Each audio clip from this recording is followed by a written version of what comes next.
Good morning, everybody. I believe we're live. Let me see here.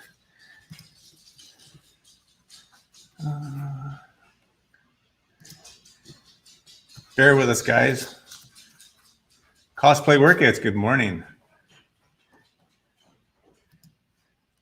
Hey, look, I'm on TV. There you go. We can't look this way, though. Can't look which way? This way. That way? That way. That way. To you guys at home. Good morning, Elaine. Good morning, Val. Good morning, KJ. I'm just double checking we're on here, guys. So just give me a... I know we are because I'm talking to you, however. Should have brought some wrestlers to play with in the meantime. Go for it. Oh, yes. You can entertain people. What's that? You can entertain them. Can you guys hear us okay? Just let me know. Live in studios today at 2:08. I come in today. What do I find? Wrestlers. Old school vintage 1980s rubber. I think this is toxic rubber nowadays. Probably. Don't squeeze them. You might break them. Are you kidding me? Those are worth We money. got Hulk Hogan, Randy Macho Man. Who wants to do the Randy Macho Man Savage impersonation first? I know you want to. Come on. You're not going to do it? In a second. Once I know we're going good. Oh, yeah. Right. I'm pumped for this. Pumped. I'll leave it right here today. That's centered slightly towards me since I'm the... I think, you know what? Hogan's so old now, he can't stand up without falling down. So we're going to give him a little something here to lean against. There we go. When I look at us over there, you know what I think of is Bob and Doug McKenzie. That makes me happy. Yeah. I like that. We are Canadian. We like to drink some beer once in a while. No big deal. Really love the wrestling connection, the wrestling collection you got here. Thank you. Now, you have a pretty big wrestling background, don't you? A little bit. Do the viewers know the wrestling background? I don't know. Oh, well, ladies and gentlemen, we have wrestling sensation, superstar, aficionado, Regan. Please share some of the wrestling stories from back in the day, sir. What do you want to know? I don't know. Where'd you start? You were a wrestler at some point, weren't you? Yes. Wrestler at some point. Biggest match you had? I don't know. Best venue you've ever wrestled probably in? Halifax Forum. The Halifax Forum. Wrestling. Oh, I forget. Jumping Joe. I'm only barely paying attention right now. I'm just killing airtime here, I know. folks. I'm just trying to get doing us my best on the good connection. We're still on Wi-Fi. So when I did meet Regan, some 7 years ago, way back in the day, I was very interesting to find out that Regan had a wrestling background. And I used to love watching wrestling back in the day, back in the 80s, the Saturday night main events and the WrestleManias and the Ultimate Warrior and the old Hulk Hogan's. And we're reminiscing today. We've been reminiscing all morning of the wrestling fables. All right, we better get started before people leave us. Leave. They should be coming in just now. I think they're more excited to hear about the wrestling stuff than what we're talking about today about YouTube. All right, who am I missing here? Case Pilates, good morning. Sharon, good morning. Badass Mama Fitness, good morning, Jamie. Thanks for coming out, guys. So anybody who's been watching this for a while, you probably recognize Joe. Joe's been on here once or twice at least. Once. So today, with this first live stream back, we're going to hopefully go back to weekly again. Took the month of August off. But we're going to talk about basically making $100,000 a year using YouTube as the catalyst to do so. The reason I thought of this is because I've been seeing far too many people out there offering advice on $100,000 a month and $10,000 a day and all this BS, we'll call it, for lack of a better word, about making an income on as a personal trainer. So first and foremost, if you're looking for a fast track and a passive income and all that kind of stuff, probably not the podcast for you because there's going to be some work involved here. At any time, you guys can jump in with questions because, of course, this is a conversation. It's not a dictatorship. And with that, I think we are ready to roll. So I'm going to kind of skip quickly over the first part because I think for those of you that have tuned in before, we've done this. We've talked it to death. Setting up your actual channel. So basically, during the setup, first and foremost, I'm actually going to hand off to Joe right now because one of the things we haven't talked about is actually understanding who your client or your community member is going to be. And oftentimes we just start firing out videos, hoping that people will come in for whatever reasons. So Joe, who very much specializes in understanding the customer avatar, is going to pick things up now. So that's the quickest baton handoff ever. Yeah. This was like the 4x20 meter race. Here you go. Your turn, sir. I just opened this. I need a couple of sips. So before you start building anything, you need a blueprint. Now, that blueprint should really be based on your avatar. And the avatar should be based on the problems you solve and how well you solve them. There's a phrase that I have. Don't do anything until you start to cry for your avatar. And here's what I mean by that. Cry for your avatar. You should get in your avatar's mind, in their heart, in their soul. You should go through every single day what their pains are, what they're looking for, the struggles they have. Really, truly understand what they're trying to solve before pumping out content. Because knowledge probably isn't the only thing they're looking for.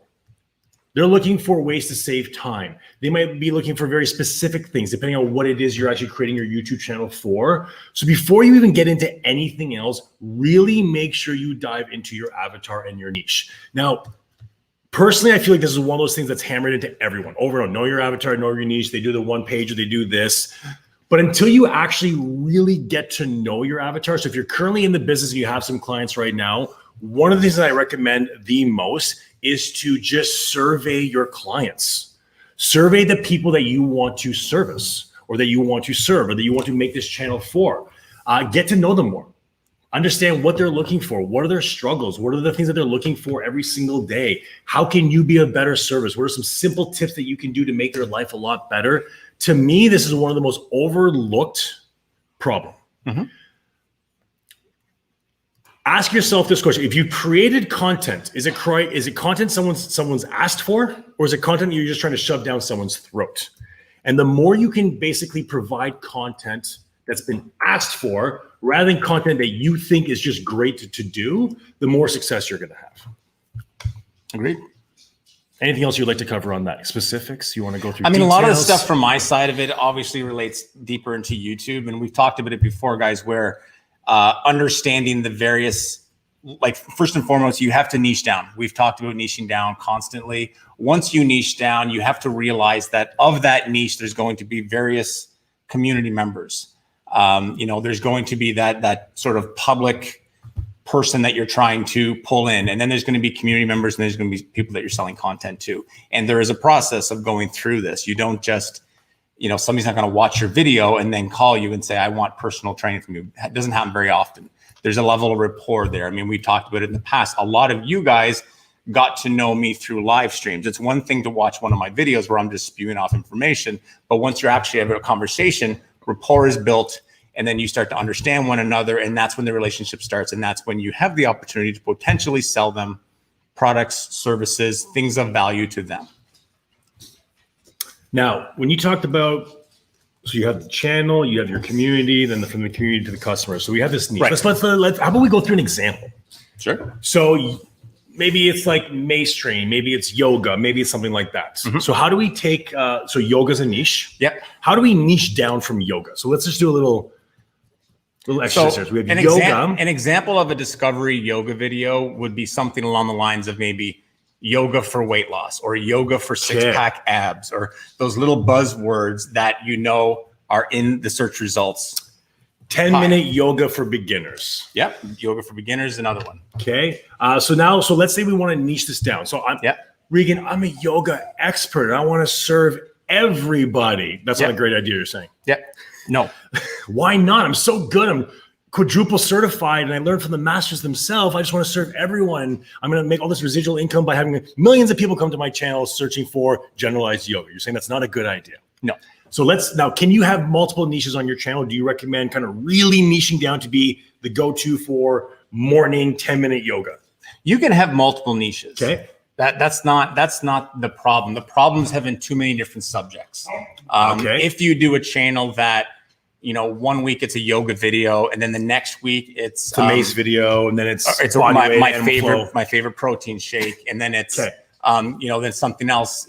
Again, we've talked about this, and what happens is that essentially YouTube does not understand fully who you are.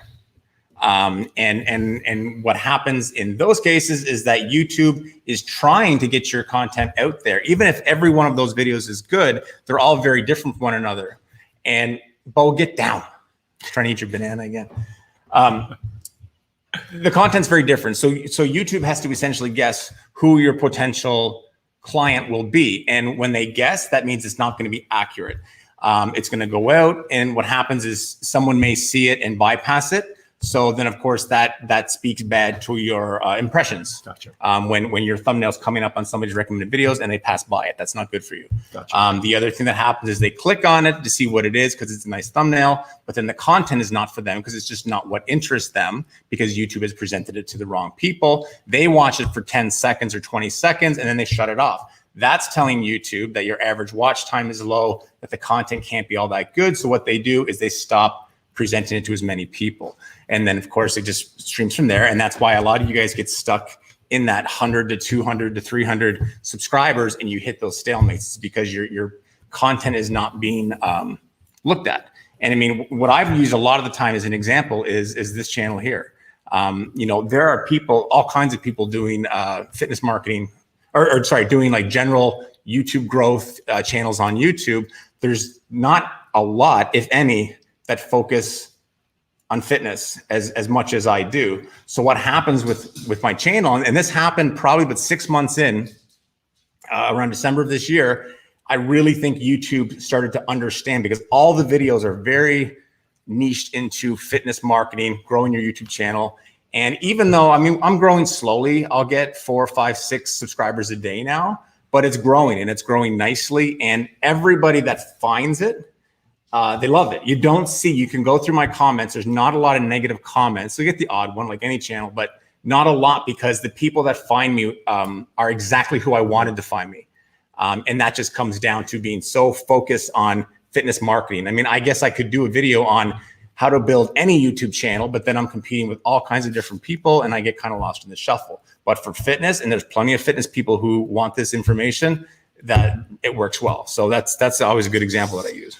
I want to dive more into the stalemates. I really like that term that you use. That a lot of people. Because let's be full transparent here. I'm the old dog learning new tricks.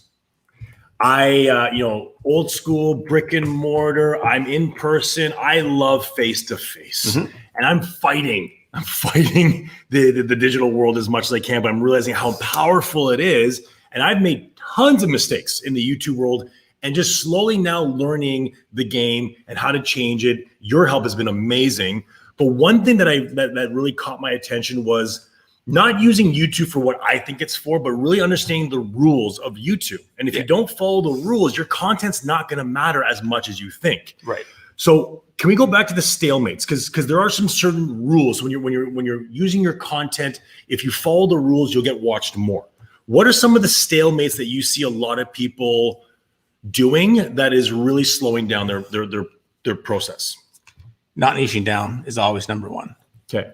So for example, if you have beginner yoga workouts, you should have beginner yoga, beginner 10-minute yoga workouts, beginner 10-minute this, it should all be very similar where people are kind of diving deeper and deeper, or at least going somewhere similar in terms of the niche. But like you said, not going yoga today, in the kitchen tomorrow, mace training tomorrow, right, animal flow tomorrow, blah, blah, blah, blah, blah. The reason a lot of you guys, and I'm not saying you particular guys, but people in general will do this is because they're watching the big YouTubers.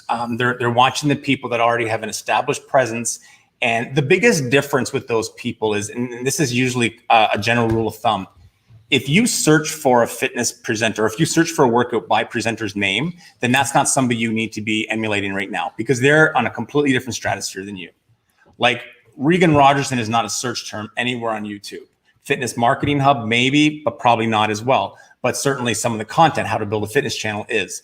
So when people like, I don't know, I'm trying to think of random names right now, Caroline Gurvin or someone like that, or Sarah's Day, they can go in and do a workout. Then they can go in and talk about their day because they're pseudo celebrities. Yeah. They can talk because now they're the star. right now, none of us are the star of our channel. The content is, and we have to understand that we're in that supporting role in the early days and possibly for quite a while. I mean, there's lots of very successful YouTube channels. I make a decent income off of my fitness channel, and I'm not the star of my channel. And it's the way the channel's set up. It's what the channel is. I just happen to be a cog in the machine. And that's kind of those are the kind of channels that you have to sort of emulate and follow and practice off of, because it's so easy. We'll see, Caroline Gervin or one of these guys, they just did a walking video. So I'm going to do a walking video, or they just did a grocery haul. And so now I'm going to do that, or so that kind of stuff really has to go out the door. You can look at them for production value, for camera presence, things like that. But in terms of your marketing plan, if you're under 1,000 subscribers, you can't practice what those guys are doing right now, because it's just, you're not there yet, and you won't be for some time. None of us will. Let's, can you give me more stalemates? So the not niching, like, let's bullet point some for the viewers here. What other stalemates? Like, just don't do this. It's gonna block your ability to grow on YouTube. Production value. What do you mean by production value? Wiping the smudges off your camera foam before you film. So when you talk about you're talking about quality. Yeah. Okay. For the non-techie video people, where we're just making sure things look good. Right. Again, I just recently did how to shoot a fitness video with your phone. This is not about fancy cameras and lighting and all that kind of stuff. It's just about common sense and attention to detail. Again, I think some of us, we watch YouTube and hear things, and that's like, okay, well, you got to blast out a whole bunch of videos really quickly. Quality doesn't even matter. Just get them out there.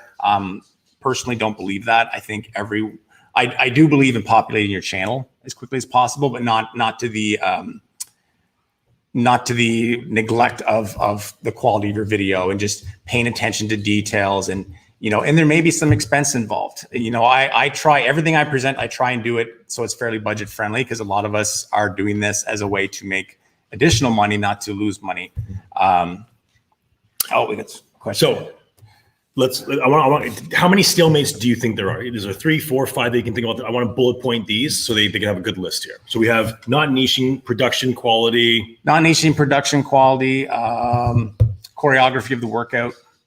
Assuming that they're only workout stuff? Yeah. Okay. Now, what do you mean by choreography? Not making the video friendly to the audience you're trying to appeal to. I mean, I've had people that I've worked with who came in, and their thought of a good fitness video was to try and make the video as hard as possible.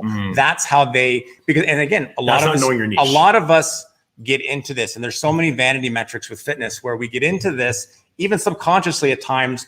We are so worried about what other fitness people are going to think about our channel and about our workouts. So we try and make them super intense and crazy. And what ends up happening is, like, yeah, they might like it, but the person watching your channel doesn't. Right. So they don't do it. You don't have to reinvent the wheel sometimes. Something I just with my own channel, most of my workouts follow the formula of 40 seconds on, 20 seconds off, 7 exercises, 3 rounds. And I have reasons for that. Number one is there's a familiarity. Everybody know, and you know what? There have been people that are like, why are all your workouts like that? That's fine. Go away. But there are people who, and yourself from training people, there's tons of men and women who they base their workouts on their lifestyle. It's like, okay, it's 6 a.m. I got 30 minutes before somebody wants pancakes. I need to find a workout. So if they know that every one of my workouts is 30 minutes, right, it's like, okay, that's reliable. He might not like all my workouts, but I'm going to subscribe to him because they're all 30 minutes. You know what you're getting. Right. You know what you're getting. You're not searching around trying to find a workout that fits your time frame. And, I wish that people didn't have to do that, but the fact of the matter is people do. They search by time frame. They search by, they may only have dumbbells, so they use dumbbells. So, I mean, if you're doing some crazy acrobatic parkour workout at a park, you may not get any views. The time thing you said was interesting, because usually if I'm looking for, like, I'll look for like mace training ideas or meditation tracks, where it's always like 5 minutes, 7 minutes, 10 minutes. I see how much time I have. I'm like, find me a 15-minute meditation track or find me a 10-minute. And then that makes a huge, I don't just go meditation tracks or mace training and then have to siphon through everything. So being very specific and so choreography, in terms of the stalemates, and underneath that being very specific and stuff like that. What other stalemates do we have? Not niching, production quality, choreography. Those are my big three. Consistency, I guess, would be another one. Would there be, in terms of how it's laid out, in terms of the title, would that be a big issue as well? If it's not titled properly, if it doesn't have a good description? That's definitely a stalemate. That, to me, I look at more of the technical side of it and the aesthetic. But would these be the top three then? Yeah, those are the big. Those I put in a different category than like titles and thumbnails. Gotcha. As important as they are. Foundation wise, then, before you start putting your stuff on YouTube, make sure that it's niched properly. Make sure it's got good production quality and it's got decent choreography. Right. There we go. Okay. I'm just going to check here, guys. I see some questions coming in or some comments. Sorry, I'm missing you guys. Feel free if you guys have any questions to jump in. Like I said, this is a conversation. So, I mean, we can break, we can sidetrack. I'm really good at that. If someone wants to see one of us pile drive each other through the table, like Hulk Hogan and Macho Man, let us know. We can do that at the end too. This table doesn't seem like it's going to break though. And that might be, it's not wrestling approved. Table, a back table action. After 50 stalemates is right. I'm listening here. Awesome. Kirsten Quickfig, love your background. It's the same background, Kirsten. I got some plants. You got some plants. Yeah, I do like my plants. After 50, agree 100%. No one cares what Paul at Fit After 50 does specifically is the way to go. Just like training. Exactly, Paul. Like and again, we work in an industry collectively that is very vain at times. I've had clients who they will do this and they will come at it balls deep, in January in the busy season. And if they don't get the positive feedback they want, like the instant gratification, they quit. And then the next January, I'm picking it up again. Hey guys, I'm back. I hope y'all and it's like, no, that's not going to work. It's going to be constant.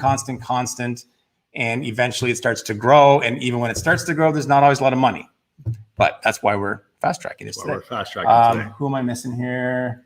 Africa Pop Fitness. Good morning. I'm loving the action figures. Thank you very much. Randy the Hulk. There's like 30 more over there and the steel cage. I just got back from a 2-week vacation. I raided my toy box when I was home. So I love it. You know what I found? What? A Mario Lemieux rookie card. Look it up.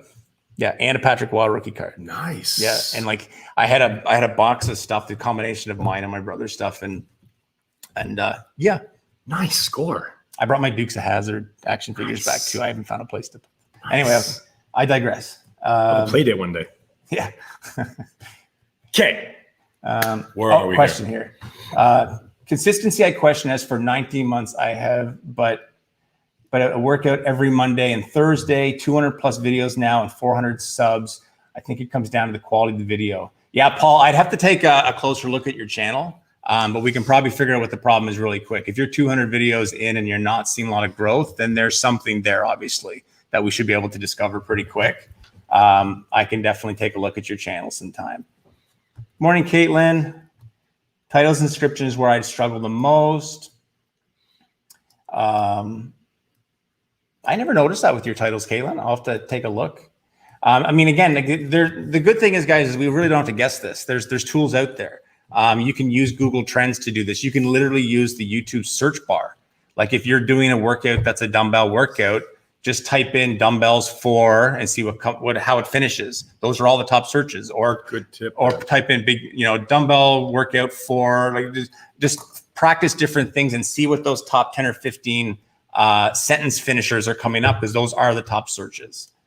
And then Google Trends, which probably next week I'll be doing the Google Trends for September, what's popular right now. And then we'll see what else people are searching for. And that's, of course, when you guys can get in early on the growing searches. I want to talk about this. I think it's cool to learn more about the person behind the channel. Am I alone on this? And I think we talked a little bit before about that know, like, trust. Yeah. And I think what's important here is not necessarily just knowing the person behind the camera. What your audience is actually doing, and this is 100% truth, is do our values align? Mm-hmm. Does this person solve my problem, and are our values in line in terms of how they're going to solve that? Mm-hmm. The more they can get to know you and go, wow, this person they care less about you, but will this person know me and solve my problem? Do they get me? Are they like me? Do they understand my struggles? My God, they do understand. that's what they really care about the most is how relatable am I to the person that I'm following, and are they solving my problem in a way that I like and trust? It's no different than real life personal training. You know what? Your EPC is a good example. He owned a gym in Burlington, Ontario, just outside of Toronto. And if you were to walk into this gym as a beginner person exercising, it would be very intimidating. Big warehouse style space, black floors, big graffiti everywhere, graffiti all over the walls. Like, it's a banging, clang looking place. But when you get in there, then all of a sudden, you meet Joe, you realize that the big tattooed guy actually knows a thing or two, speaks differently than a lot of trainers, has a vast knowledge space, has a on-site clinic there for injury prevention stuff. And his clientele was not the bang and clang crowd. However, if Joe just stayed in the back doing the bench press when they walked in, they'd probably do a quick 180 and walk back out. This is no different than with your channels, that, the workouts and the production value and the choreography, all that is important. They need to like that. But then, of course, they need to have that kind of relation to you. And whether that is, oh, well, he or she is 50 and I'm 50, so they might relate. Or this is all, post-baby workout. She just had a baby and she's losing her baby weight. I want to jump into her 30-day challenge, and that's kind of stuff. So you do need to have that relatability factor as well. So definitely, it's important. Body by Paradise question. Okay. Sorry, guys. Go back to the questions here. Grab my pen while we wait. Good night from Malaysia. Thanks, Leah. Hopefully you can pick up the replay after. Or unless you're saying good night, it's just nighttime there. Either way, good morning from Canada. The niche question here about... Sharon agrees with Kirsten. I don't know what Kirsten said. Oh, there is. I think it's cool to learn more about the person behind the channel. Am I alone in this? It's a tough one, Kirsten. I think again, it comes down to balance with that. And just like, what are your thoughts on that? So digital versus physical, because you're coming more from the physical side of it, which is very important. So I'm going to look at 3 different things that I've used YouTube for over the past year, instrumentally. Learning drums, learning how to shoot bow and arrows, and going back to school and learning a new trade, so to speak. And each of these started from simple YouTube searches. How to shoot an arrow, how to play the drums, how to do whatever. And then you get a selection of people all coming up. Yeah. And what I have found was not necessarily, it was a combination of both the way the content was presented to me, but then also falling in love with the person teaching it to me. Right. I do feel guilty. I've got like 3 or 4 people that I follow on each of these hobbies that I have, whether it's drumming and shooting arrows and stuff like that. But the personality and the way it's presented, and maybe it's the quirkiness sometimes. Maybe it's just like, I'm spending 20 freaking minutes watching you all the time. Yeah. I need to at least enjoy who I'm watching it to, despite. So, I mean, if the content's the same channel per channel, I'm picking the one that I enjoy watching. Right. The one that's got a little more entertainment value, the one that makes me smile a little bit more, the one that just kind of engages me a little bit better as well. That's catching my attention. So usually I'm battling between a couple of different people. And like Kristen and everyone else is saying, is the one that I feel like connect with the best is usually the one that I tend to follow the most. Now, some of them I connect with, but the production sucks and it takes too long. And I'm like, you know what, dude, you're out. Yep. So there is kind of a marriage between that quality, the production value, the choreography, and like someone I just really like to listen to. I think, and from like the YouTube perspective, if I still, especially in the early goings, guys, I'm very on the fence about this. However, if it's something you really want to do, I highly recommend that your main page be organized with proper playlists, because somebody may just be there for the workouts. Right. They may not give two anythings about you. So I think you need to make sure that's the thing. It's like I've gone through this. I can't even tell you how many complaints I've had on my channel because there's no music. But I've had actual emails that people have written me saying that my channel is a godsend because it has no music. So I've debated, should I start doing music? Should I post each video twice, once with music, once without? I've decided to stay in my lane, right? Because there's all kinds of competition with music out there. And and it's an extra production expense for me, and it's an extra production thing I got to do and find the music and all of that. So it really comes up. But if it's something you're very passionate about, is kind of letting them into your life a little bit, I think it's fine to test it out. Just make sure it's organized with playlists so that it's not overlapping. If they want to find a workout, have that front and center. And then if you're doing like some kind of a vlog thing, have that in a separate playlist. That, because the people that are watching those, they're heavy in your community, they'll search for it. The people that are just looking for workouts, keep that front and center. That's got to be the important stuff. Now, keep in mind, when I say getting them to know you, I'm not saying separate videos. We have a specialized topic today. Yeah. People know more about us now based on our conversation, bringing the wrestling and bringing in that kind of stuff. I think there's subtle ways of people to fall in love with you. Imagine like your YouTube videos are like you dating and you're at the bar. Yeah. You know, you're dropping little hints and you're getting to know someone. Like you're there for a reason, but you can still in your videos, maybe it's stuff in the background. Like this set right now is an indication of like your personality and who you are. Our interaction becomes a bit of a personality of who we are, what we like to do. And that's what people are going to fall in love with as well. I think so. I think there is ways, definitely ways that as you're providing the content, as you're providing the workouts, they're falling in love with that instructor. They're falling in love with that trainer. And there's little drips of maybe how your morning was, what you did, or, you know, what you're going to be doing later on that day, just to relate. So you're not just that like another hit workout, 20 seconds, go. Yeah. And then in between that, maybe a little, hey, have an awesome day. And maybe, hey, this morning I meditated. You know, what are some things that you like to do after your workouts? Comment below and get some engagement that way. I think there's a subtle way of falling in love without saying, hey, check out my other video on what I like to do in the morning. That kind of stuff. Yeah. That's all I meant. Agreed. Cool. I do. High five. I'm just thinking of like my background tells about me, and I'm looking at my background right now and my foreground. Better than your foreskin.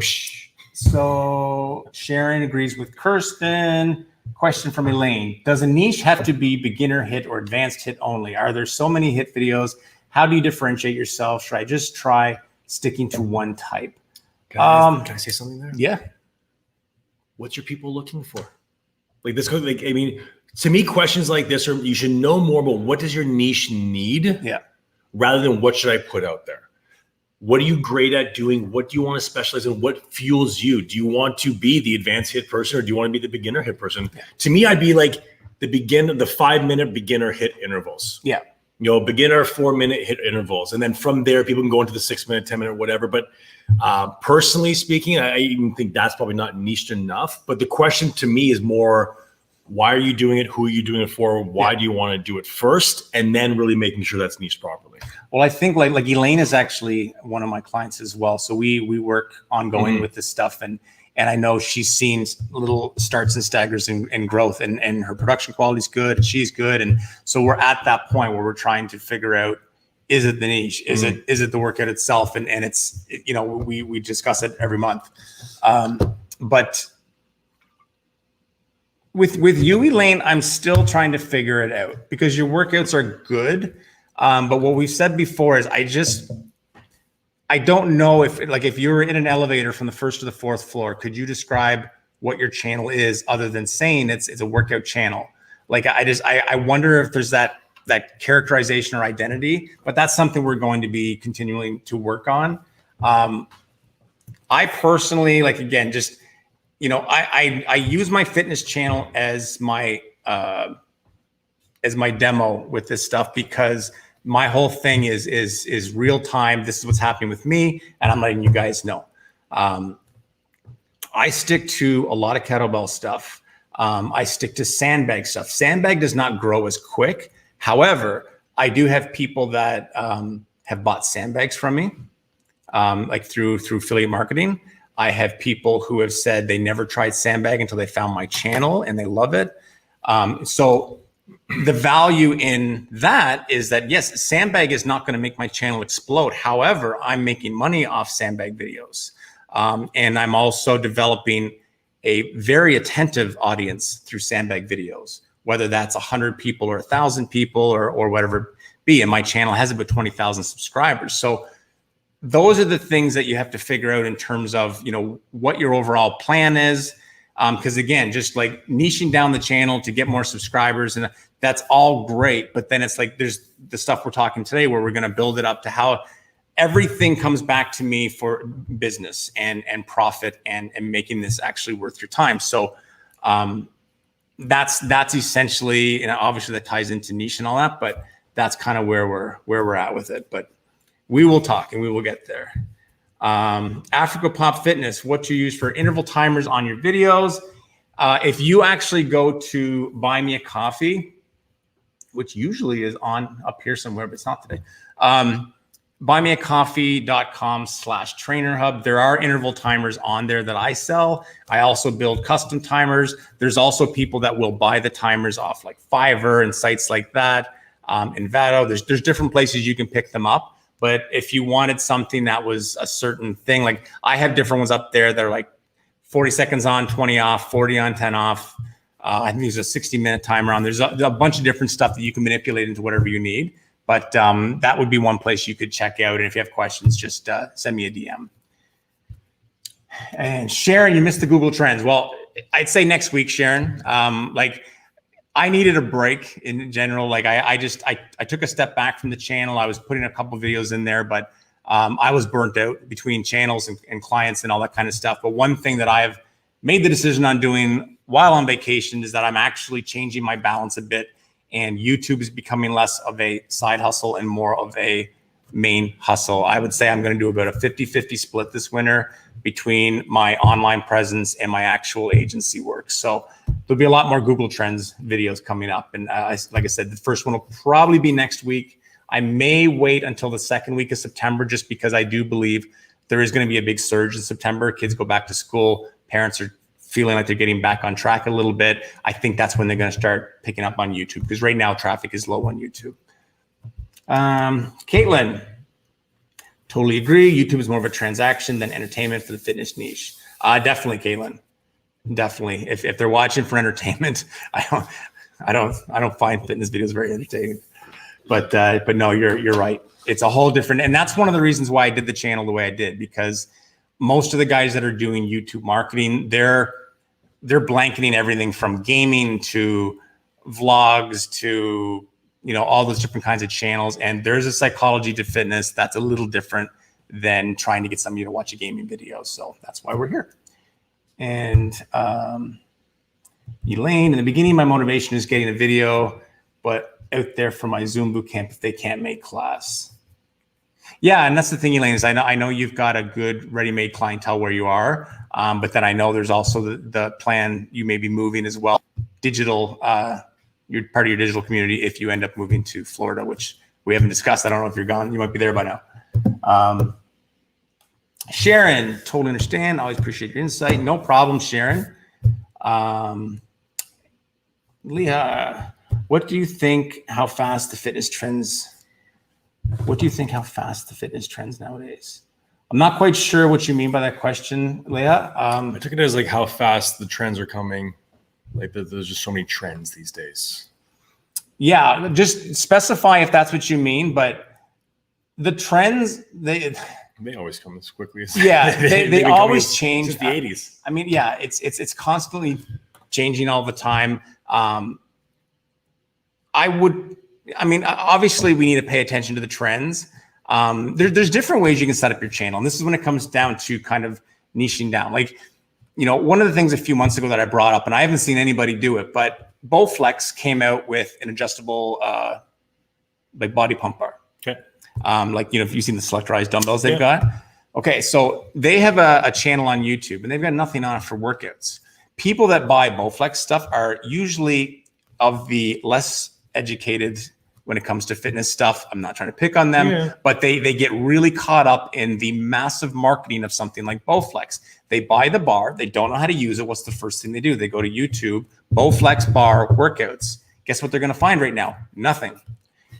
You could make a channel off Bowflex bar workouts. You could make a channel off almost any of those products out there. And what you're doing is you're literally drafting the marketing of this huge company and filtering it into your channel, where you can in turn, you know, do a lot of different stuff. So stuff like that is really important, as well as coming up with, you know, workout trends or what's popular in a studio at a gym. And the biggest thing that is a bit of a misconception sometimes is, especially for those of us who come from a studio environment, where we're teaching classes at a gym, you're dealing with a much more confident client base at a gym than you are online. Would you not agree with that? Yes. So sometimes that's why if you're doing like an intense 60-minute HIIT workout in a gym environment with your people, there's a familiarity there, there's a confidence there, there's a relationship there. And now you're just doing it to a camera for strangers, and it doesn't always resonate the same. And that's always the biggest hurdle that we got to get around.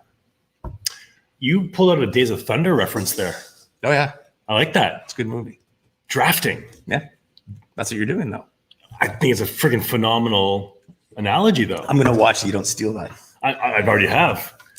Drafting. So for those not familiar, because you just threw it out there like everyone understood what you mean by drafting. Yeah, I guess I did. I wrote that down. I'm like, so drafting is in race car terms, when a car's in front of you riding on its draft, you're saving fuel mileage, you're able to go use less energy. Less wind resistance. There's less wind resistance, so you're saving more energy, and the car in front of you is doing most of the work. Yeah.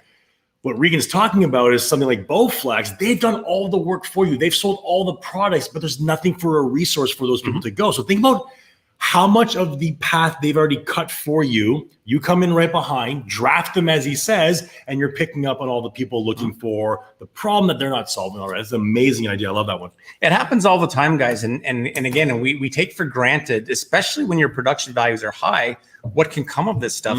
I took it's back there somewhere, a product from a company that was, it was a really nice resistance band set. Did a workout on it, hated the workout, almost wasn't going to post the workout. I did. The workout sat there. Nobody liked it. All of a sudden, in one day, it boomed up 1,000, a whole bunch of comments.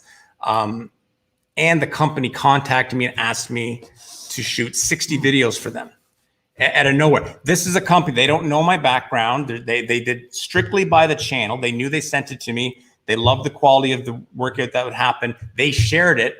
It got a big bump on my channel, and then they asking me if I'll produce 60 videos for them over the course of X amount of time. And that's, if you do even relative math on that, that's good money. So there's nothing wrong with trying things like that. And that's when it comes down to, treating this as more of a business than a workout in a sense. At least that's where I come from with it. But Days of Thunder, baby. Days of Thunder. Yeah. Cold trickle. MKG Fitness. Thanks, buddy. Good to be back. Good to be here. And Fit After 50, coaching endurance athletes was a lot easier than starting a YouTube channel. Absolutely. Thank you for this. Work is calling, so I will catch this later. Thanks, guys. Hi, Christian Quick Fit. Thanks, Paul. Have a great day, and we will talk to you very soon. Sharon, thanks as always. Joe and Regan for your time and knowledge. I have to go start my day. See you soon. Have a great day, Sharon, and I will talk to you very soon as well. MKG, would promotion help at the initial stage if channel is not growing up? If you're happy with your content and you feel it's there, and if you're populated, don't post 3 videos and then start advertising, because there's not enough there. They need to see, the rule of thumb for me is 15, 16 videos. They need to see a fully populated channel, and they see like, okay, he posted this week, last week, the week before. Oh, he missed a week. That's okay though. He posted there. So they see there's a weekly thing where you're posting, or twice a week or whatever it may be. And there's 16 videos there. So in their mind, okay, he's going to post every week. I like his videos. So that's when you can start putting it out to people. But even with that said, it's important to do your due diligence on the advertising. I have a client who makes a really good bodybuilding and fitness vlog, and he's out in LA. And when he started advertising, he was advertising globally. He was advertising in Mexico. And when we started breaking down the analytics, we were realizing that Mexicans were, or is that the right word? Mexicans. Yeah. Okay. They were watching his channel for like 4 seconds, bringing down his watch time and actually hurting his channel, as opposed to going onto Google Trends and looking up, let's say you do sandbag workouts and you type in sandbag workouts. You say, okay, sandbag workouts are really popular in North Carolina. Advertise there. Sandbag workouts are popular in Portland, Oregon. Advertise there, and start breaking it down. It's going to be less money for you that you're spending, and you're going to be focused on an audience that's searching for your actual workouts. Great tip. Yeah, Absolutely great tip. that's what I do. Okay. What's our next tip of the day? Make sure you're missing it. Okay, no questions at the moment. Macho Man's ready for something new. So as far as, I got my chicken scratch here. I got a 2 or 8-step process. So we populated the channel. Step one. We've talked about niching down the videos. Because again, this actually is a live stream about getting to that 100K a year. Very early on, if you are attracting the right clientele, and this is where it's important to don't focus on like me, like you, and all those little things, because, or if you care about that, do it. I don't really care. However, if you're trying to make money and build a channel, don't do that stuff because it messes up your analytics. You're not able to improve because you can't read your analytics because they make no sense. And you're not able to figure out when is the right time to start with products and services. So with that being said, you've got your channel's populated, you've paid attention to, creating pretty nice workouts. You're starting to develop a bit of understanding of who you are, and you're getting a community. And you've got a community when you've got people leaving comments, and not people in real life. And again, this goes back, we're not going to get into this today, but the sharing on Facebook and Instagram and all that kind of stuff with family and friends, that is not a metric that's going to allow you to decide when can I start growing. When I decided to start selling products and services on Fitness Marketing Hub, it's when I started getting negative comments. Because when I started getting negative comments, I realized, okay, I'm outside my comfort zone now. And of course, I looked up my analytics. Sure enough, 75% of the traffic to my channel was from YouTube search, which means it's not you guys. You guys are 25% of my traffic. When you see that people are finding you through YouTube search, which is, you want that percentage, that should be your highest percentage of traffic when it comes to your channel. So when there's new people coming in, now you're at a point like, okay, my discovery content has worked. Now let's get into some community content. Community content is designed to be more personable, to develop a relationship, and ultimately sell potential products and services that are of value. It's not meant to take advantage of people. It's not meant to sell them a terrible product so you can, make better commissions, a free bottle of protein every month, things like that. You need to respect your community, and you need to respect yourself, and you need to be only working within things that are valuable. So again, looking at your YouTube search, you're seeing that it's getting higher. You're seeing that new people are coming in daily, even if it's only 1 or 2. I started selling products at about 150 subscribers. It's very simple. I had so many people ask me about interval timers. I started making interval timers in different colors, posted them up there. You want to jump in? I heard a breath. I need to breathe, that's all. We take for granted what we know sometimes. Interval timers are second nature to me. I can make an interval timer pretty quickly on most days. So I made a few, posted them for $5. That was my, I don't want to say bait, but that was my low, just trying to figure out, I can offer to people. Then what I put on the site as well was the opportunity to do a 1-hour Zoom call. Then I also had the YouTube launch package, which was a complete aesthetics overhaul, changing your channel, finding colors, logos, proper banners, and really giving your channel that polished, branded look so people take you seriously. Because I can't tell you how many times, and some of you guys I discovered, and I saw really good presenters with really ugly channels. And then we worked together to find something that works. And that's when you learn little things like, you may like the color black, but black doesn't work in search results, which is where people are finding you. You need something vibrant that pops off the screen. Little things like that. So basically, and you can jump in anytime. Yeah. Once you're at that level, you start doing products and services. Now for you guys, that can be a variety of things. That can be nutrition programs. It can be one of the easiest ones that I've always recommended to people is write a program. If you've got workouts coming onto your channel, write a program on how to use them. Like literally a 30-day plan using the workouts on your channel. It could be a Monday, like a 4-day split, and then a 3-day split. using what you've already done. So this is just literally like a PDF document. Sell it for $5 or $10. Here's a 4-day split using my channel, how to use the workouts with some nutritional guidelines. If you're not a nutritionist, please don't pretend you're a nutritionist. But as a trainer, you can probably give some guidelines. If you want to do something with nutrition, talk to a nutritionist. Say, would you do a generic program? I'm going to sell it for $10, $20 on my channel. I'm also going to push who you are. I'm going to give you some exposure. My channel's still small. However, these people are attentive to what I'm doing. And if they want to get something that's more designed specifically for them, your information is going to be on there that they can contact you directly, and you may get more stuff from there. So that's another good one. I want to quickly just give people the 8 if they want to write this down to make it easier for them to follow along at home. Because we're kind of like we're kind of skipping some steps and going all over the place here. Do me a favor, get a pen, and I'm going to give you the list that like this list right here. Before we do it. Before we do it, just like, so they can follow along, because we're jumping around a little bit. I know it can be a little confusing if you're at home and you're making notes and you want to get the most out of it. So let me give you the 30-second condensed version of what we're going to talk about today. On your piece of paper, write down number 1, build. We talked about that already. So step number 1 is building. Step number 2, underneath that, is going to be populate, building your community, getting people in, looking at where your traffic is coming from, making sure that the community people you have is constantly growing and you're servicing them. Number 3 now is taking a look at your product and services. Number 4, taking a look at conversion, both online, in person. So now that you have these products and services, are they actually converting what's going on? Number 5, so you have build, populate, product, service, conversion.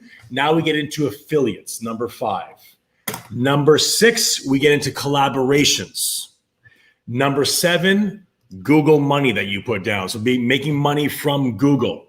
And then number 8 is looking at brand sponsors. So everything that we're talking about right now, in order for you to make $100,000 a year, $8,333 a month and 33 cents. That's what it takes per month to make $100,000 a year. These are the 8 components. Personally, to maximize that 100%, all 8 of these have to be an A+. Right? So let's one more time, make sure you have these 8, because everything now that we talk about is going to fill in one of these categories or these boxes. Your actual build of the site itself.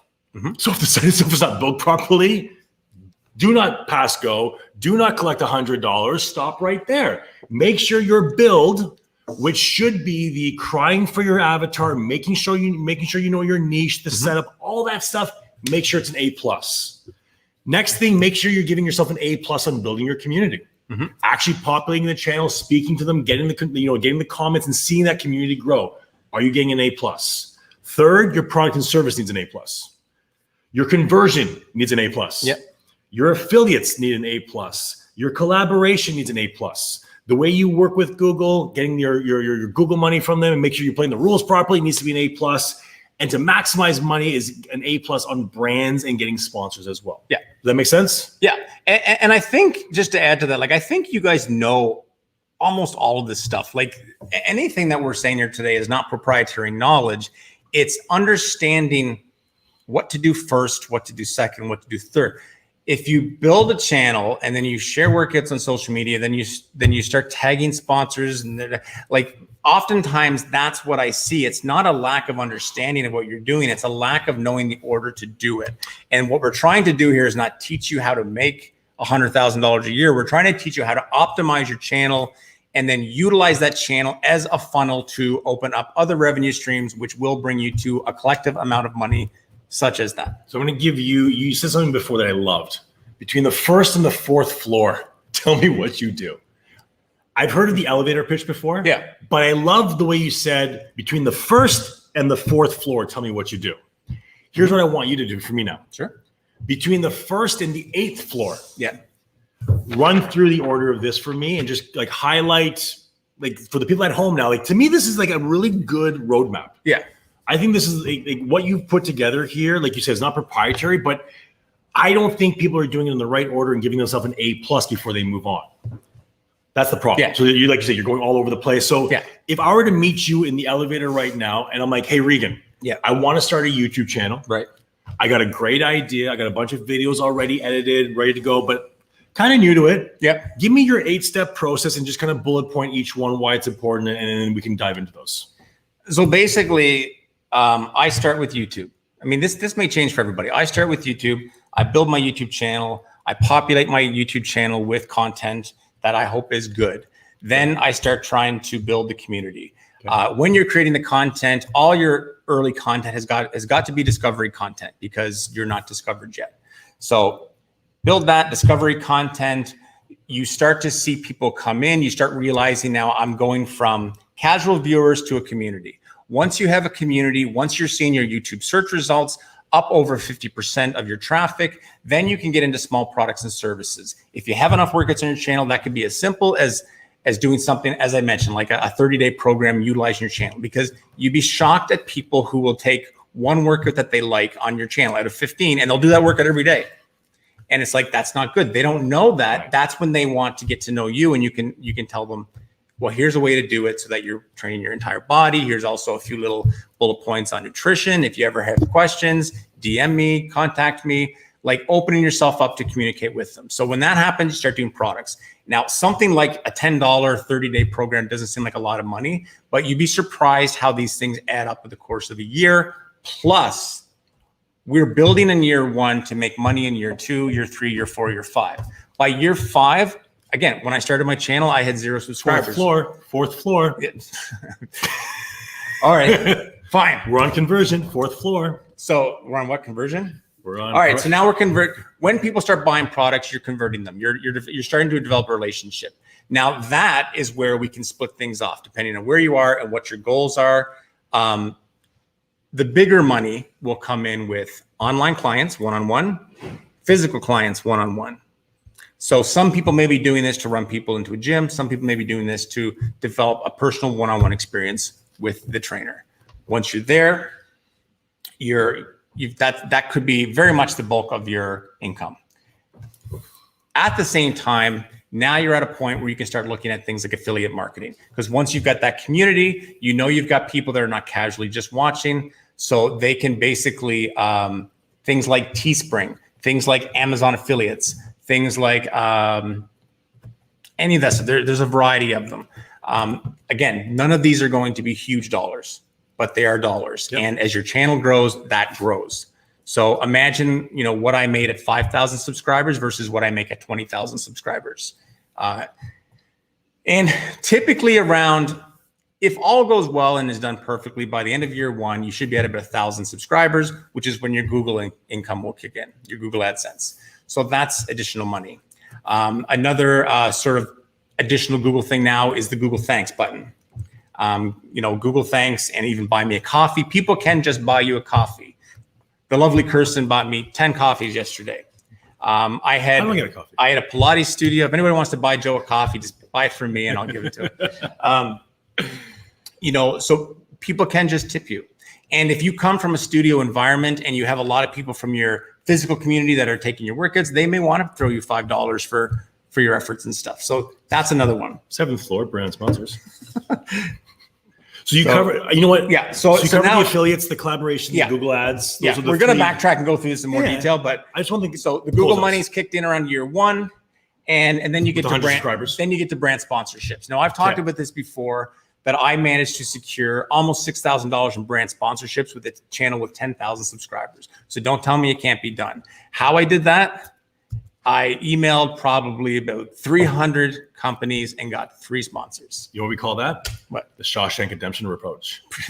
You just keep asking, and you keep asking, and you keep asking until the library books come in, folks. Right. It's not a matter of sitting pretty waiting for somebody to call you.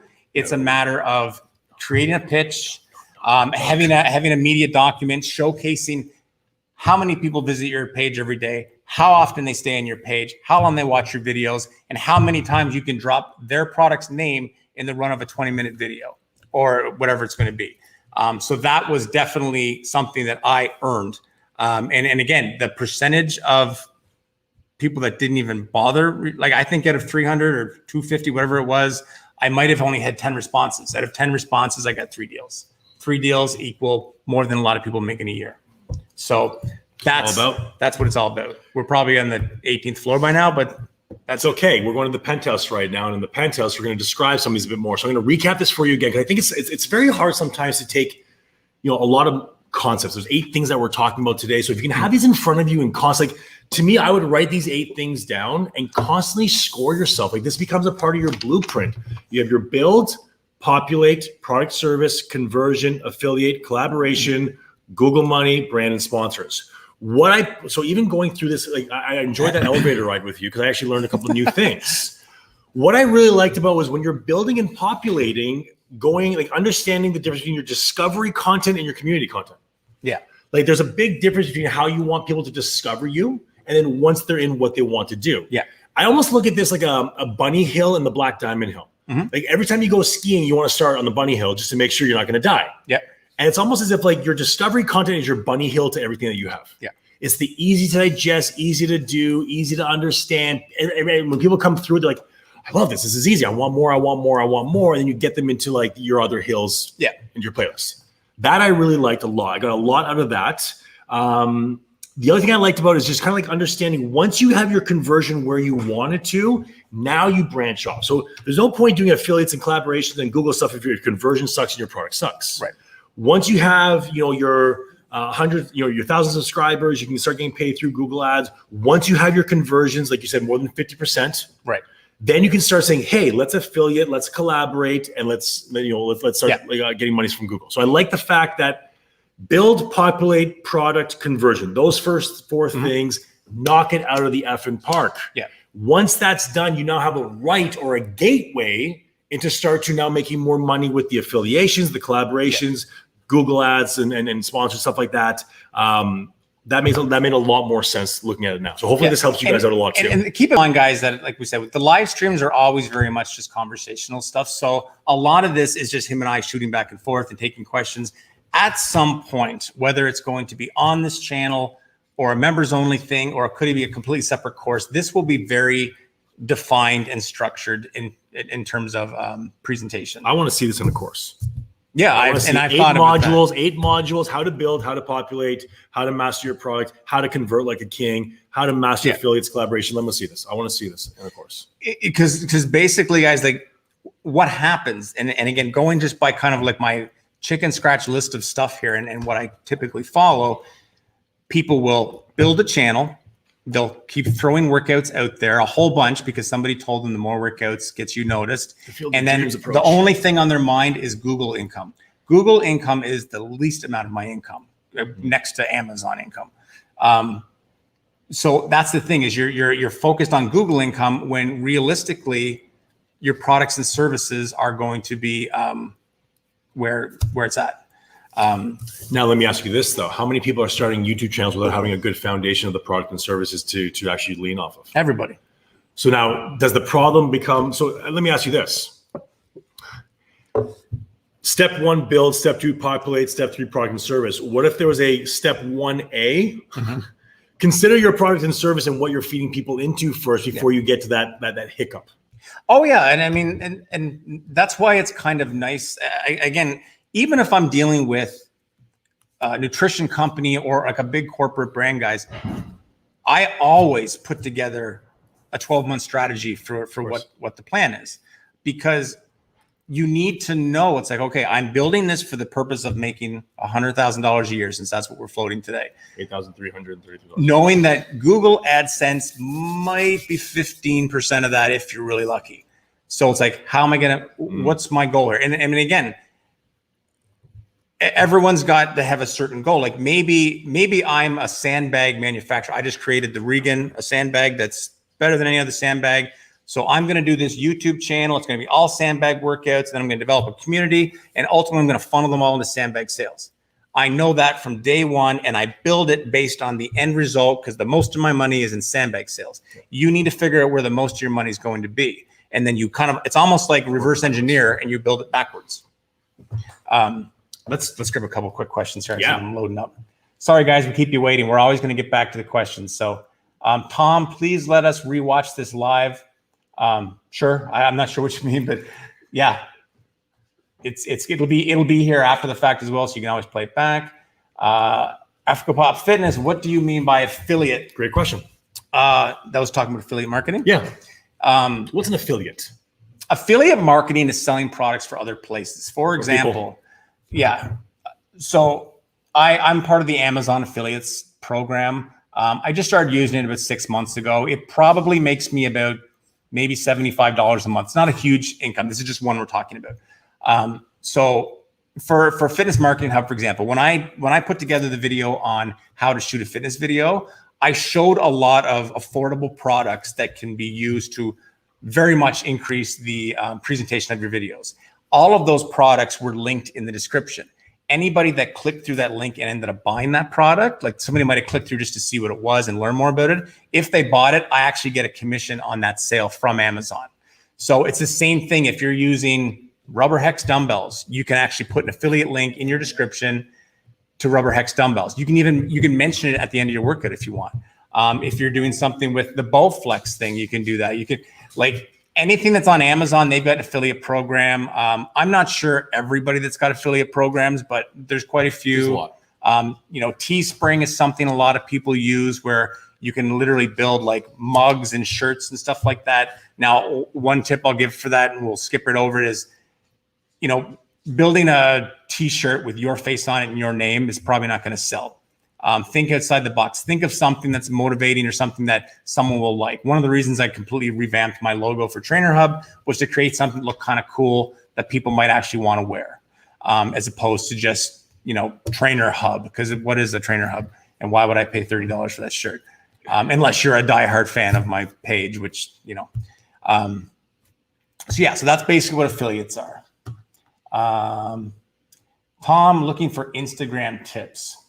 You can Sarah on for that. That's her thing. Honestly, Tom, I don't do a lot of Instagram stuff. I don't find Instagram is set up properly for monetization. They make a lot of money and they pay out very little. Joe's partner actually does a lot of stuff with Instagram. She's an Instagram queen. Yeah, we'll get her on sometime for it.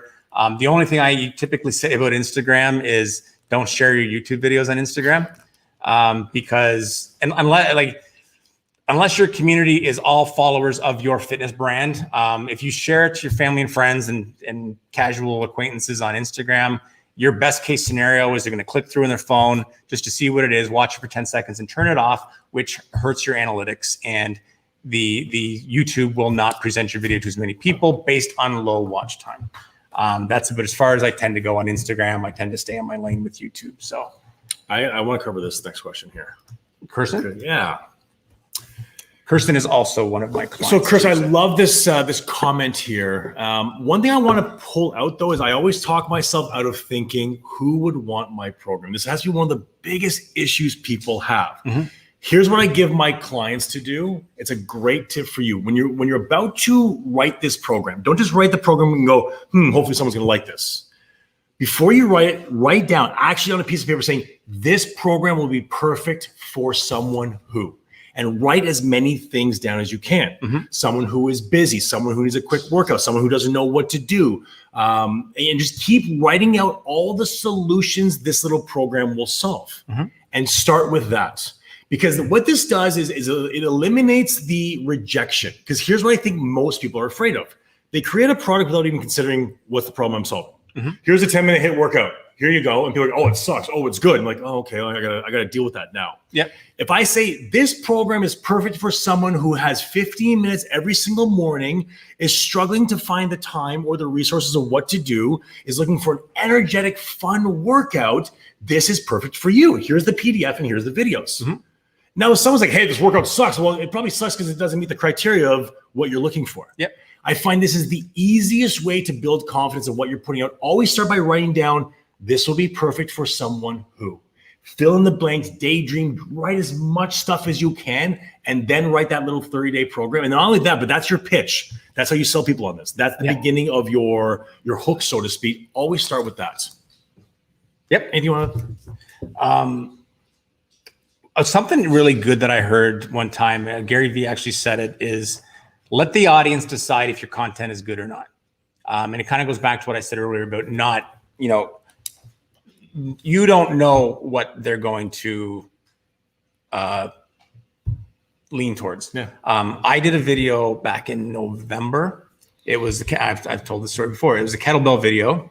I'm not a kettlebell guy. And rule number one of kettlebells is if you're not a kettlebell guy, be prepared. And just so Slaughtered. Yeah. So I did it. I just did very basic beginner style movements. Hated the video. Wasn't going to post it. But then I'm like, well, I need to post something. I posted it. It's one of the most popular videos on my channel. And I'm like, okay, well, people are clicking on it because it's a good thumbnail. Then maybe they don't like it. No, it's got the highest average watch time on my channel. And there are some good looking girls on my channel. So you don't know. I don't know. I still try and figure it out. I'm assuming it's because it's beginner friendly, basic movements, things like that.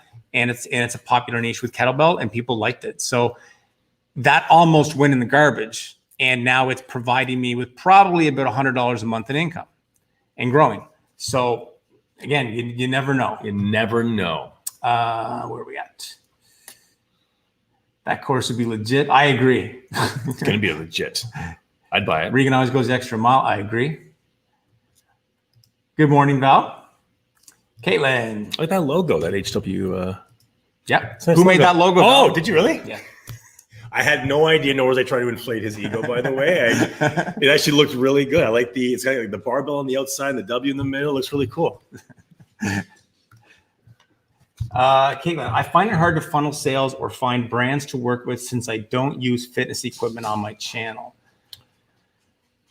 I think everyone's going to buy something, whether it's yeah. water products, whether it's stuff for the house. What is it that you're trying to help people achieve? So if it's health, if it's fitness, it's nutrition, there's an endless amount of things that you can sell people. Yeah. And I think too, one thing with Caitlin, I think Caitlin's a photographer, her background, her videos are very nice. Caitlin, it's truth be told, most people are lazy. But when it comes to things like, I think you did a recent video and it looked like almost maybe you made like a homemade sandbag or something. Correct me if I'm wrong. But number one, if there's something that requires a bit of prep on your end to use whether it's detergent bottles or whatever it is, if there's anything you're doing to prep that in itself can be sold. Like if there's a plan, like you could sell a document on how to make a sandbag out of a garbage bag for $5 and people might buy that. Might only work once. And as an alternate, you can say like some people just don't want to make that. So you can put for an affordable sandbag alternative, click here, and that's where you can put an affiliate link. So you can always give them the option to go out and buy something, even though you're creating something. If somebody doesn't want to use bleach bottles as dumbbells, then you can still do an affiliate marketing and say for, affordable, good quality dumbbells and have an Amazon link there. Because some people may discover your video, not have dumbbells, think your workout's cool, but they'd like to use actual dumbbells and they'll just go buy those. So you can always have the alternates. Like there's some things that I'll sell on my channel. Like the sandbag that I use in my workouts is not a sandbag that is on Amazon, but I still give them some affordable alternatives as well as the link to the website where I got my sandbag, and I don't get paid for my sandbag. So I'm more apt to try and push them towards the Amazon stuff because I can actually make a few dollars at it.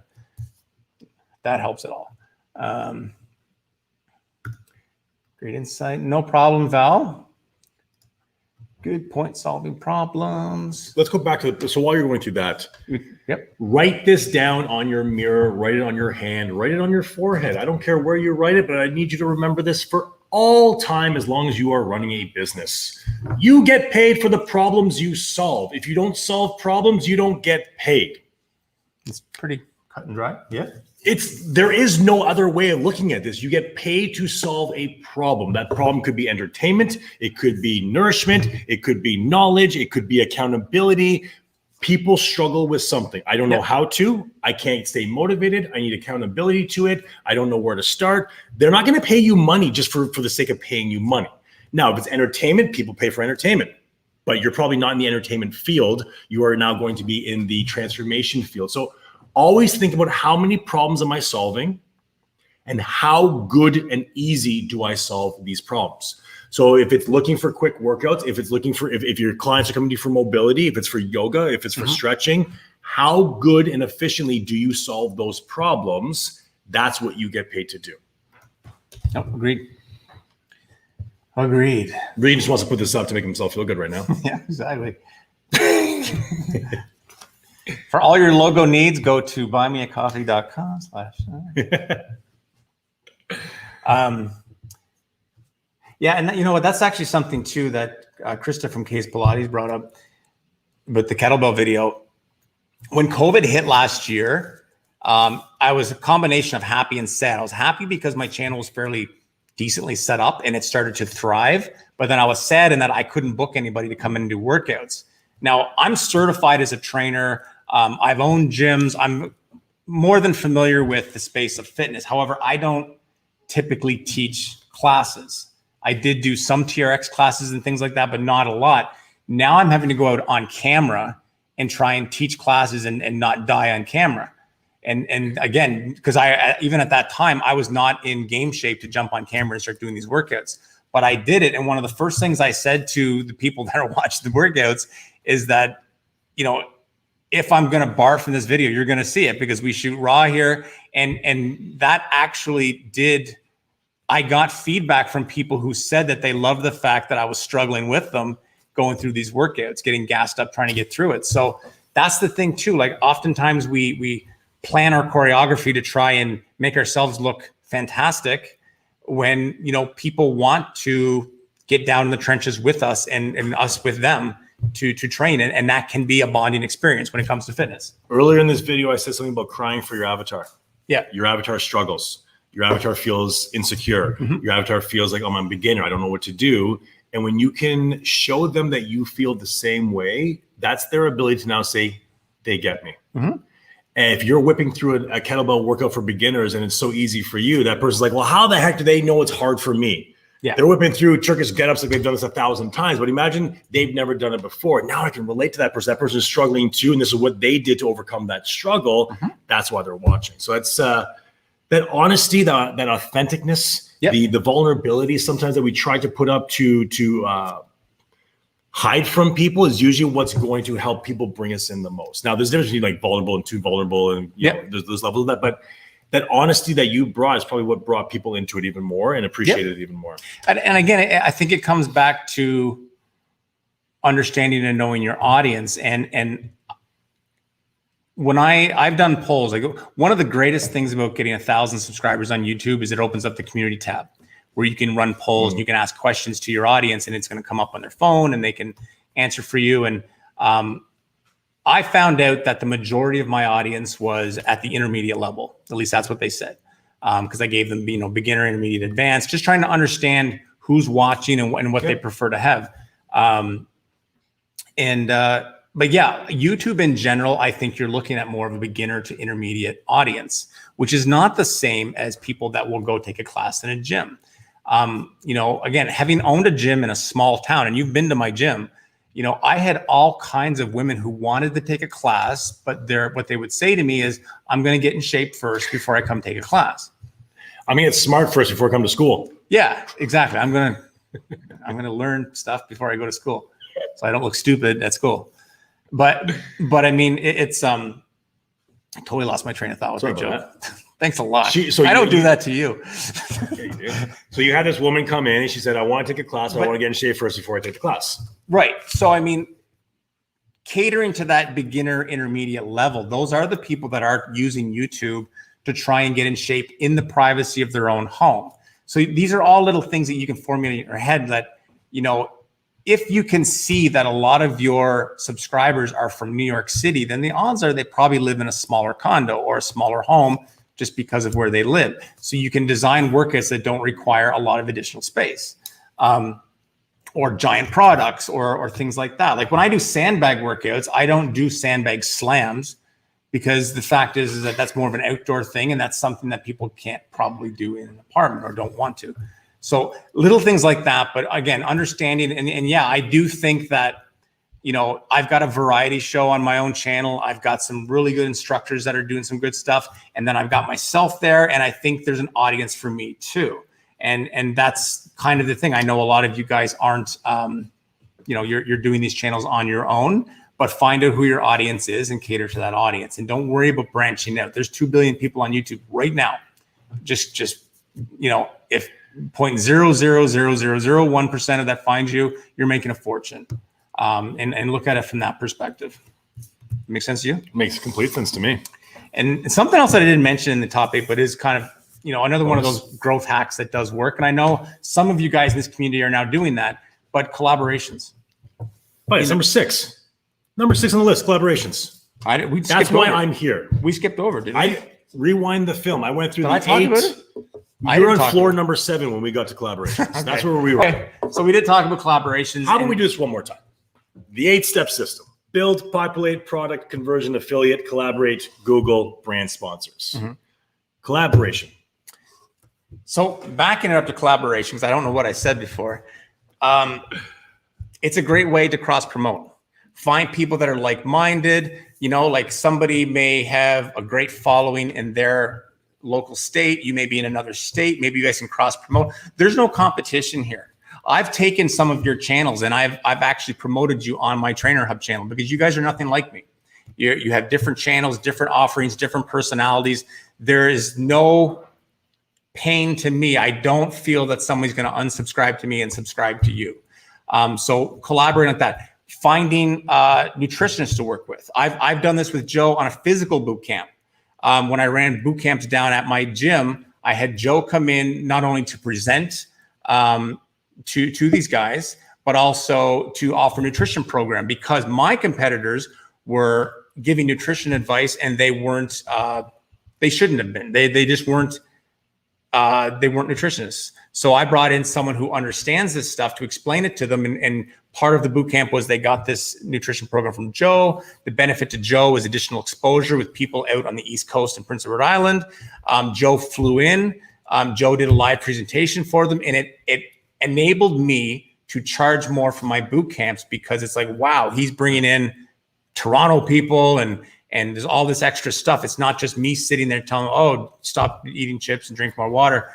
It's actually, I stayed in my lane and I brought in proper people and I didn't pay Joe for that. What we did do is obviously for his presentation, we did as a separate event, small fee, and that paid for Joe's flight.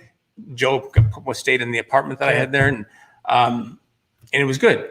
Joe won, I won, everybody that was there won. I'm still here about how good the events were and people still talk about that boot camp. So there's a quick little activity I do to help people figure out what to collaborate and who to collaborate with. So you should have your avatar description, your avatar sheet should be in front of you, meaning all the problems they have, what they're like. You play a small role in your client or potential client or your viewer's life. That viewer has other needs and other things they need to do to achieve their goals or what they're looking for. Mm-hmm. Write down all the things you're qualified to teach and do. Yep. Write down all the things that your client needs, though, to get the results they're looking for, and then see where the gap is. Yep. And then from that gap, who do I know that can fill in the gap? Mm-hmm. So maybe your job is more mobility, stretching. It could be endurance training. It could be fitness related, but your client needs nutritional advice. Your client needs maybe life management, time management, your maybe nutrition stuff. It could be physio. It could be chiropractic. It could be whatever. Mm-hmm. As you make a list of what you're not qualified to do, but your client needs, that becomes your list of people you need to look for collaboration. Yep. Simple as that. Yeah. And I mean, I've gone through this, guys, on a really high level before, working with supplement companies and selling products and trying to convince them to fill in gaps. The company I was with, they wanted to sell product. They didn't want people to think they had to do anything other than take the product. Didn't exercise, don't eat well, don't do any of that stuff. Whereas my rationale, and this should be the same rationale for your channel, is you want to create a universe where you control the narrative on anything. They shouldn't want to go anywhere else for information. So if you can fill in those gaps properly, not with BS and fluff and stuff like that, but properly, give them some information on nutrition, give them some information on dressing for their body type, give them some information on stuff like that. It's a fine weave with playlists and things like that, obviously, because we are still trying to, keep people, keep your niche down, but you want to your goal should be keeping people on your channel for as long as possible, because that becomes the selling point of your channel when you're going for brand sponsorships, which is going to be 75 to 80% of your income. and being able to say, like, you know, somebody can spend money flipping through Instagram and seeing a ad on screen for about 0.5 seconds versus invest in me. I'm going to create good content. I can customize it for you. And the production quality is high. And basically I've got their attention for 20, 30 minutes at a time. Like, you know, again, this has been going on for an hour and 25 minutes. I've enjoyed every bit of it. Yeah, I could have a big Nike symbol down there right now if they sponsored me, but they won't. But that's just kind of an example of that, and you know, paying attention to that stuff. I just thought of something and forgot it at the same time. Now, I will give you so just to give you some credit. We didn't skip over the club. We went heavy into the affiliate last time. Yeah. And we actually didn't cover collaboration like you just did now. So we talked about, we didn't cover it. So I'm glad we went through that more in depth. The Google money. Because the Google, and we went through brand sponsors a little bit, but the last really two big things that we have to go through right now is kind of like money from Google, which you've already touched about, getting the 100 subscribers, your watch time. I'm sure you've covered this in a plethora of ways. In any other video. If, let's say, you're new, give me some coaching tips in terms of how to maximize getting money from Big Brother, aka Google. What are the best ways to monetize getting money from Google? So what are some of the things that we need in place? And like you said, it really represents a small percentage. Yeah. I believe you said 15% is really the most that you're probably going to get. Yeah. Okay. Like I make I've been pretty transparent with what I make off Google, and it probably floats in the area of about $1,000 a month. Okay. But now they're taxing me really badly. So it's changed. But a lot of this has to play into your choreography, and a lot of this, if anybody here is new, go back through some of the other videos because I've gone into more detail on all this stuff. But the choreography of videos. So my videos are in a round format. What? In like 3 rounds. Okay. So like, because I see people all the time that have great workouts and it's like nonstop, no repeats, all that kind of, which is awesome. However, what happens with the round system, once you're monetized, you have the ability to manually control where advertisements go in your videos. So I can put 2 ads before my video starts. I can put 2 ads at the end of my video, and I can put an ad and it's in a non-intrusive spot in the video. Nobody wants to be in the middle of a set and then have an ad come onto their smart TV and they've got to go find the thing and turn it off because it just throws you off. It gets you out of your momentum, and it's just not a nice experience. So having that, if you're blasting through your workouts and there's no rest periods in there that are significant, because my rest periods between rounds is 1 minute, and I'll wait till about 30 seconds in. The workouts are intense enough that when an ad comes up, most of them are not too worried about it. They're in the middle of having a water, toweling off. They know they've got 60 seconds. Yeah. So where you guys may be doing 1 or 2 ads, I'm doing 6 or 7 per video, which is 6 or 7 times the amount of income. That's a freaking great tip, buddy. Yep. Great. I did a whole video on that. That's a good one. So that's when it comes down to the choreography has to be good for the workout, good for the user, but it's also got to be good for revenue. And that's a thing to keep in mind. That's a huge tip. Yeah. That's a big one. So what are some minimum standards you need to start making money on Google? Just one more time. So 1,000 subscribers, certain amount of watch time. Like, what are you doing to maximize this potential? To maximize getting monetized? Well, how first to get started getting monetized, what are the minimum? So the minimum to get monetized is 1,000 subscribers, and 4,000 hours of watch time in a 365-day span. And that can be done in 12 months. I know that because I've done it here on this channel. And basically one of the biggest components that helped me was, again, niching down, because it's helped me develop a community faster. The live streams. The live streams before I kind of took a break, I was able to produce 2 videos a week. One produced, 1 live stream, which was doubling the amount of watch time on my channel. I had one of these live streams that had like 130 hours of watch time in its first 24 hours. They don't all do that. It just kind of depends sometimes, but there's not as much good live content out there, and you're kind of circulating in a different path when you're live.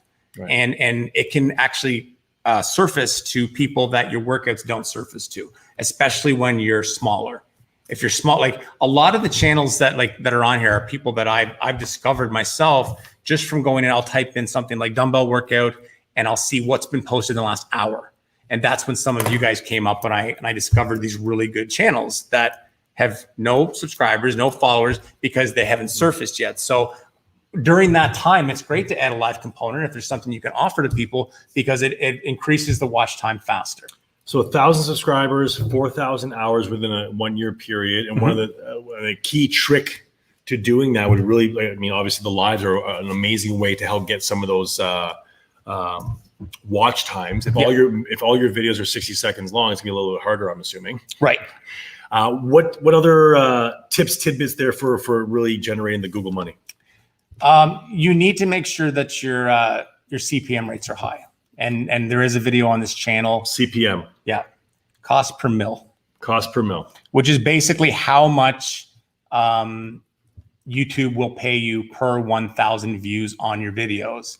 And I did a video about 3 or 4 months ago on how to completely reverse engineer that using Google AdSense, because you can actually look up words and find out how much it costs to use those words. And it basically, so my ad revenue on some of my sandbag workouts is as much as like, I think the highest I saw was $39 CPM. Really? Most people have about $4 or $5 CPMs. Oh. So that's basically just using proper keywords. That people, because you find out what advertisers, what keywords they're using, and then basically, so I can't even remember the video now. Go back in the video, or I'll post it in the description of this now. But there is a good video on that which teaches you how to reverse engineer keywords to increase your CPM to a higher rate. So right off the bat there, again, sandbag video, $39 CPM, and 6 ads per video. As opposed to a lot of you who maybe monetize $4 or $5 per video with 2 ads. So that alone makes what's the math on that? 6 times 5, 6 times 30. more revenue plus 3 times the more amount of things. So it adds up, guys. And 18 I think, times the and I think that's growth. the thing too is, like I consider and say Amazon affiliate income is not a lot. Teespring income is not a lot. Google income is not a lot. Collectively, this stuff starts to become a lot. $5 interval timer doesn't seem like a lot, but when you're selling, 25 interval timers a month, it adds up. $2 coffee doesn't seem like a lot. Yeah. Right. But when Exactly. the volume is there and the consistency is there, that's what's really going to count. Yep. And Africa Pop, thank you. That's why they call us the Diamond Duo. Constantly dropping the gems. KJ question: when getting monetized, is it possible to customize the ads, like choose the length, etc.? I mean, if you have a 60-second break, the ad can't be 2 minutes and non-skippable. Now that's up to you. You can allow, like some people will do. I sometimes do non-skippable ads at the start of the videos. Anything during the video is a skippable ad, so it's going to be 5 seconds if that's all they want it to be. It'll give it 5 seconds, and then you have the option to turn it off, or you can keep watching the ad. So you do have control over what you allow in or out. Right now, you don't. And that's one of the things that YouTube changed a few months ago, is they're now allowed to advertise on your videos, even if you don't want them to. You have the control once you're a part of the partner program. But right now, they can decide if you have a video that's doing well, they can drop an ad in it wherever they want, and you actually can't change it. Any kind of ad they want to. Yep. Well, I mean, they try and target it towards the right audience. Obviously, because they're trying to monetize as much as possible. But that's the thing. And that's why it's the YouTube algorithm does look for what it feels are strategic pauses in the video to throw something in, but they're not good at that at all. Gotcha. So yes. So once that comes up, you're able, like usually when you're a part of the ad program, you can go into the monetization part, and they sometimes have the ads already in there. So you can go through and you can just take you can take it and move it to where you want it to be. You can delete some, add some. I mean, I could put 20 ads in video if I wanted to, but then of course that kind of ruins. Then we'd stop watching your videos. Yeah, exactly. Yeah. Don't want that. Great questions, guys. Yeah. Awesome. Just Afro Dance Fitness. Thank you so much for the free gems. You're very gems welcome. Seems to be. Are we like the? Is that gem is the term for us now? Or just gems? Could be. Case Pelage, you know why the CPM is changing daily? Had 22 on one video the other day and 5 Well, it's going to be Pounce. it's going to be different on every video. You mean it changed on that particular video? Because that's a pretty big drop in a short period of time. Yeah, it's worse than a stock They crash. will adjust, but it shouldn't change like that. I'm not really sure, but I've got access to your channel, Krista, so I can look at it if you want. Val was my 21st subscriber. I remember that.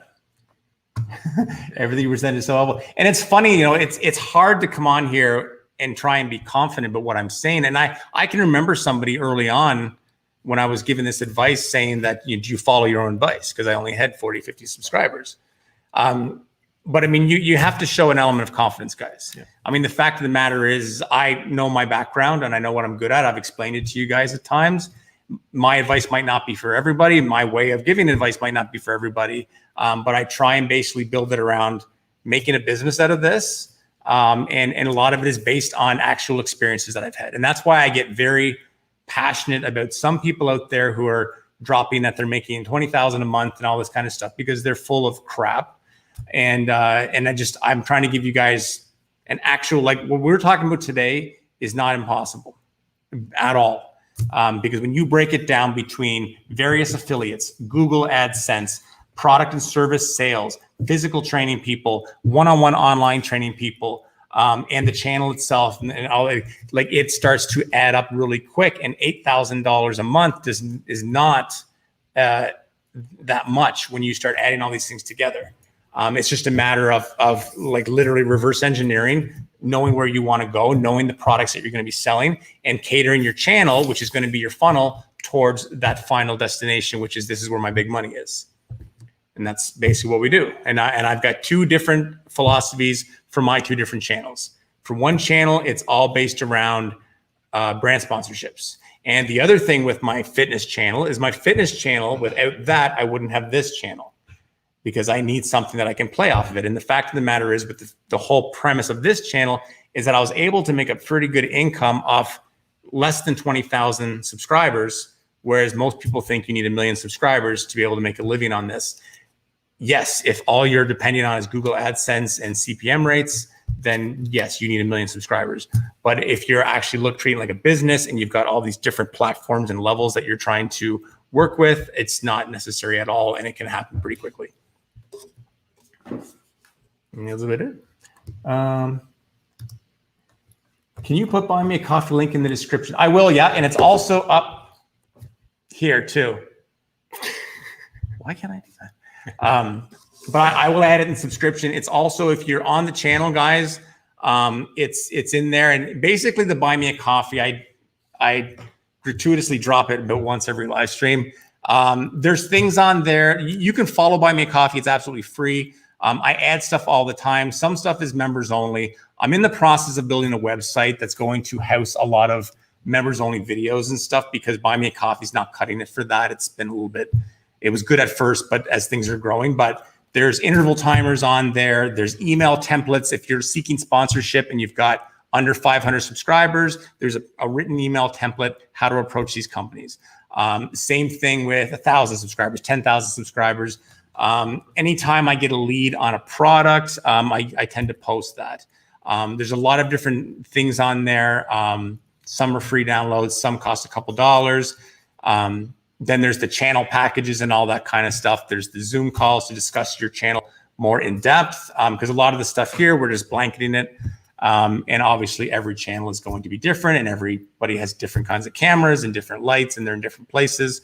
So there's different philosophies. So check it out if you do, and let me know what you think. If you have questions, let me know. Mel Fierce Fitness, good morning. I guess it's good afternoon now. No, good morning. Still good morning here. Val, when should I show my buy me a cup? Just Buy Me a Coffee, Val. You're on the wrong website. Buy me a cup of coffee on my videos. I've not done much with this. I think, Val, I'm very big on being kind of obscure with that. Like I think it's good. You can put it on your main channel, and then you can put it in the description. But I find it hard. This is me personally. I find it hard to integrate Buy Me a Coffee just for tips. Like you've got enough videos now, Val, like you could come up with a little, like we talked about, like a 30-day workout template. You know enough people in the industry. Maybe you can come up with a sort of a generic 30-day nutrition program for fall weight loss or anything like that. And somebody would donate that to you in exchange for the actual publicity. Or if you're selling it, maybe you sell something for $20, $30 and you split the proceeds or something like that. So put a few products or services on there, little things. And then they've also got the option just to throw you a coffee. That way it just doesn't seem like panhandling as much. That's just my personal thing with it. Like, I would have a hard time describing Buy Me Coffee to you guys if I didn't have actual valuable stuff there. And I'm very thankful that some of you guys and people I don't even know have gone on there and bought me coffees, because the more coffees you guys buy me, the more of these videos I can do and the more energetic I am in these videos. So, and I actually do buy coffees with the money. So I brought water. You had a coffee here. I'm just kidding. I'm kidding. Yeah. Case Fly, you're on video. That was the What's that? The cost per million, the CPM. Yeah. It was on one video. Yeah, there's a video about that, and it kind of goes through and talks about how to sort of. But you were asking how, like, remember how it went? If you scroll up for a second, it went from $22 to $5, and you asked if it was on one video. That was actually on the one video. It went down to $5. Is what you're saying. Yes. I see. Is in one? Yeah, got you. If that happened in real quick time, Krista, I'm not sure. I'd have to kind of look into that, because I've never seen any of mine drop that quickly. Unless you change something in the video, like change key tags or something like that, but we can take a look at it. Just Afro Dance Fitness. I'm a very small YouTuber. I want to grow my channel to 1,000 subscribers. How do I post every week, but nothing is working? It's hard to say without actually looking at the channel and what you're offering. Like if you ever wanted to do like a one-on-one call or something, we could probably look at more details, and I could look at your analytics and probably tell you what the problem is. When I see a question like this, it's like me saying, I want to have 1,000 people coming to watch me in concert. Why aren't they coming to watch me? Yeah. I don't know yet. Maybe the songs aren't good enough. Maybe the choreography is not good enough. The production is not good enough. There's not enough of an audience yet. So kind of like what Regan was saying, there's a lot of components to this. Mm-hmm. Make your goal not to have 1,000 subscribers.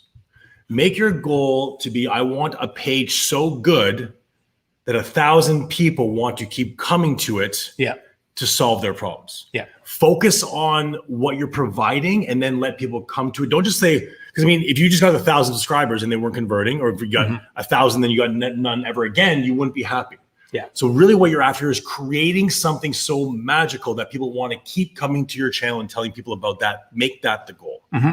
Just like you were, if you were an artist, if you were an entertainer, is that constant hustle to find out what are they looking for? What do they want to listen to? And how do I just keep putting it out? Yeah. And nothing like, honestly, like I even say now more than ever, it's becoming harder and harder on YouTube to get noticed. Yeah. There are so many people with amazing skills. There's like mini TV shows on YouTube now that you are now fighting for spotlights. Yeah. You know, we have people who are putting out basically Super Bowl commercial quality YouTube stuff. Yeah. And then we have like dark lighting with your phone, really crappy stuff. And we're competing against that. Always make sure you're out there to provide the value to the people watching you. And like Regan said, it doesn't have to be 1 million people. Yeah. But you have your own TV channel, your own radio station, whatever you want to call it. And your job right now is to make sure the content is good enough that people want to eventually almost pay you to hear you. Mm-hmm. Think of it that way. Yeah. What was I going to say? I had it. Stuff's going in and in my head so fast. Too much caffeine. Stop buying him the coffee, though. Too much caffeine. Yeah. Too much caffeine. Maybe something along the lines of building 1,000 subscribers, the YouTube page. Like it doesn't come to like. I mean, Joe's right, and it's everybody is unique, and even just going with just Afro Dance. Now, there's lots of dance fitness channels. And I don't know if you're the best. I don't know if you're the worst. And it's like, I guess an example is like part of what everything I talk about when it comes to this channel has to do with producing content on YouTube for fitness. I don't get super, super heavy into filmmaking. I've filmed commercials. I've filmed really big commercials and with big budgets and things like that. However, I don't have a degree in film. I'm a videographer. But I'm a videographer who's run big shoots, who's worked for big supplement company, who's ran boot camps, who's owned gym. This collection of all these hundreds of things that I've done make this channel. There's nobody that has owned a gym, been a personal trainer, ran creative for a supplement company, owned a production studio, took journalism school. Like, that's all these things make me, which makes this channel. You need to find what collection of things makes your channel unique and go with that. If you try and emulate another, hip hop inspired dance fitness channel, you're just going to be a watered down version of somebody who's already popular. So why would they go to you? There's got to be something proprietary and special. And there are channels out there aside from production quality and things like that. One of my favorite YouTubers is a guy named Steve Wallace. You should watch. You'd laugh at this guy. And he's a guy who's out in Alberta, and he films camping videos. He just does it with his phone. His production quality is horrible. I watched him build a raft out of rain barrels and put a tent on it and float down the river in Alberta for like 7 days. Like, what made me fall in love with this guy is he didn't have a lot of money. He's a big YouTuber now. Steve Wallace, look it up. It's Camping with Steve is actually what the channel's called. And this guy didn't have a lot of money when he got started. And when I first found him, he took one of those smelt fishing tent things, and he was in some remote area of Alberta taking a course on furnace repair, and he really couldn't afford to stay anywhere. And there's only like one motel in the place. He lived in a smelt shack for 8 weeks in winter in Canada while he went to school. And then like little things, like his next video came up and he was getting tired of showering at the school with all the swimmers with their shaved chests and stuff. Like, 'cause this guy is just kind of a self-deprecating schlub in a lovable way. So he makes a shower out of like a hose and rainwater. And so he's doing all this stuff, and it's so awesome just to watch. And now he's grown into this huge YouTuber. His production quality hasn't changed. He's just a very likable person, a very unique, combination of him. He's drunk in all of his videos. It's always step one, set up the tent. Step two, when he opens his first beer. And it's a channel like this. Oh, it's awesome. You got to watch this. Watch it tonight. That's your homework. Okay. Watch it and let me know what you think. Okay, I will. But so it goes to show, guys, it's a matter of finding that unique combination of things. I've got a unique combination of elements that allow me to do what I do. He's got a unique combination of things. Like, there's a lot of people that do business coaching in the physical sense with personal training and stuff that haven't done what Joe's done. Joe has cried and bled for his own fitness centers. So his job is not so much telling you everything to do right. He can help you steer away from pitfalls that he's probably gone through. And that to me is where the value with someone like this is. He's lived it. And that's the thing. And every one of us has some combination of things that make a story like that. And it's getting that onto YouTube that's going to make you successful, in my opinion. Home Workout Health Hub. I do my best. It's my role here. Just Afro Dance. If you look on the main page of YouTube, there's all contact information is on there. There's also a private Facebook group, guys. If any of you guys want to jump on that, the community talks to one another. People can share videos and get like encouraging feedback or not. If everyone's polite, but they'll give you constructive criticism and things like that. And it's my way of keeping in touch with you guys as well. So if you have little questions and stuff to ask. And Val, thanks for keeping Regan on track. That's what I do. Regan's brain goes in a lot of places at the same time. It's not fun. You know what though? I'm hoping you guys, because what I've been doing during this process is taking notes. Mm-hmm. And during that note taking, I mean, light bulbs have come off for myself. Light bulbs have gone off for, ways to teach and educate you guys. There's been a lot of really good, as the audience has called them, gems today. Yep. A lot of great gems. I'm not sure what other gems we want to populate with them today and what else we want to give. I don't know if we want to recap those 8 steps again. I don't know if there's any other major topics. I can't wait to watch Steve Wallace, because I'm an outdoors guy. Yeah. And it's going to be a very small amount of time before you're not going to be watching me in front of a camera. I'm going to be somewhere deep in the woods and never coming back. Yeah. That's my ultimate goal. So this guy is really catching my attention. And pretty cool to see that with low budget and without the choreography, you can still make it because the relatability and the trust and the entertainment is there. Yeah. Now he's also not selling fitness.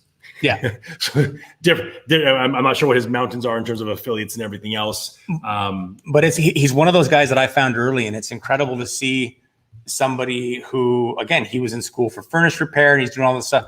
And if you go way back on his channel, his early videos, he was trying to show people how to make pasta sauce like the Olive Garden. Like he's all over the place, like a lot of us do. Eventually this camping thing was the niche and people started to like this and he ran with it. And that's what he does now. And this is his full-time job. He does not work. He makes these videos. He does what he loves, like we're all kind of trying to do. So, can I tell a little story about Drumeo? About who? Drumeo. Yeah, go for it. So 2 years ago now, I decided to learn how to play the drums because I, 40 years old and I got a midlife complex and I want to start making a whole bunch of noise. And convinced my wife that we're going to get some drums in the house. Go onto YouTube and what do? How to set up my drums, my first drum fill, and how to play Nirvana and Metallica, even though I'm skipping some steps. Came across the #1 website on YouTube for teaching drums. And it's a company called Drumeo. A guy named Jared Falk owns the company. I'm much like Regan. I Shawshank Redemption the shit out of everything. So I would follow him. I'd send him emails. It took me 6 months to get a Zoom call with the owner of this company. Yeah.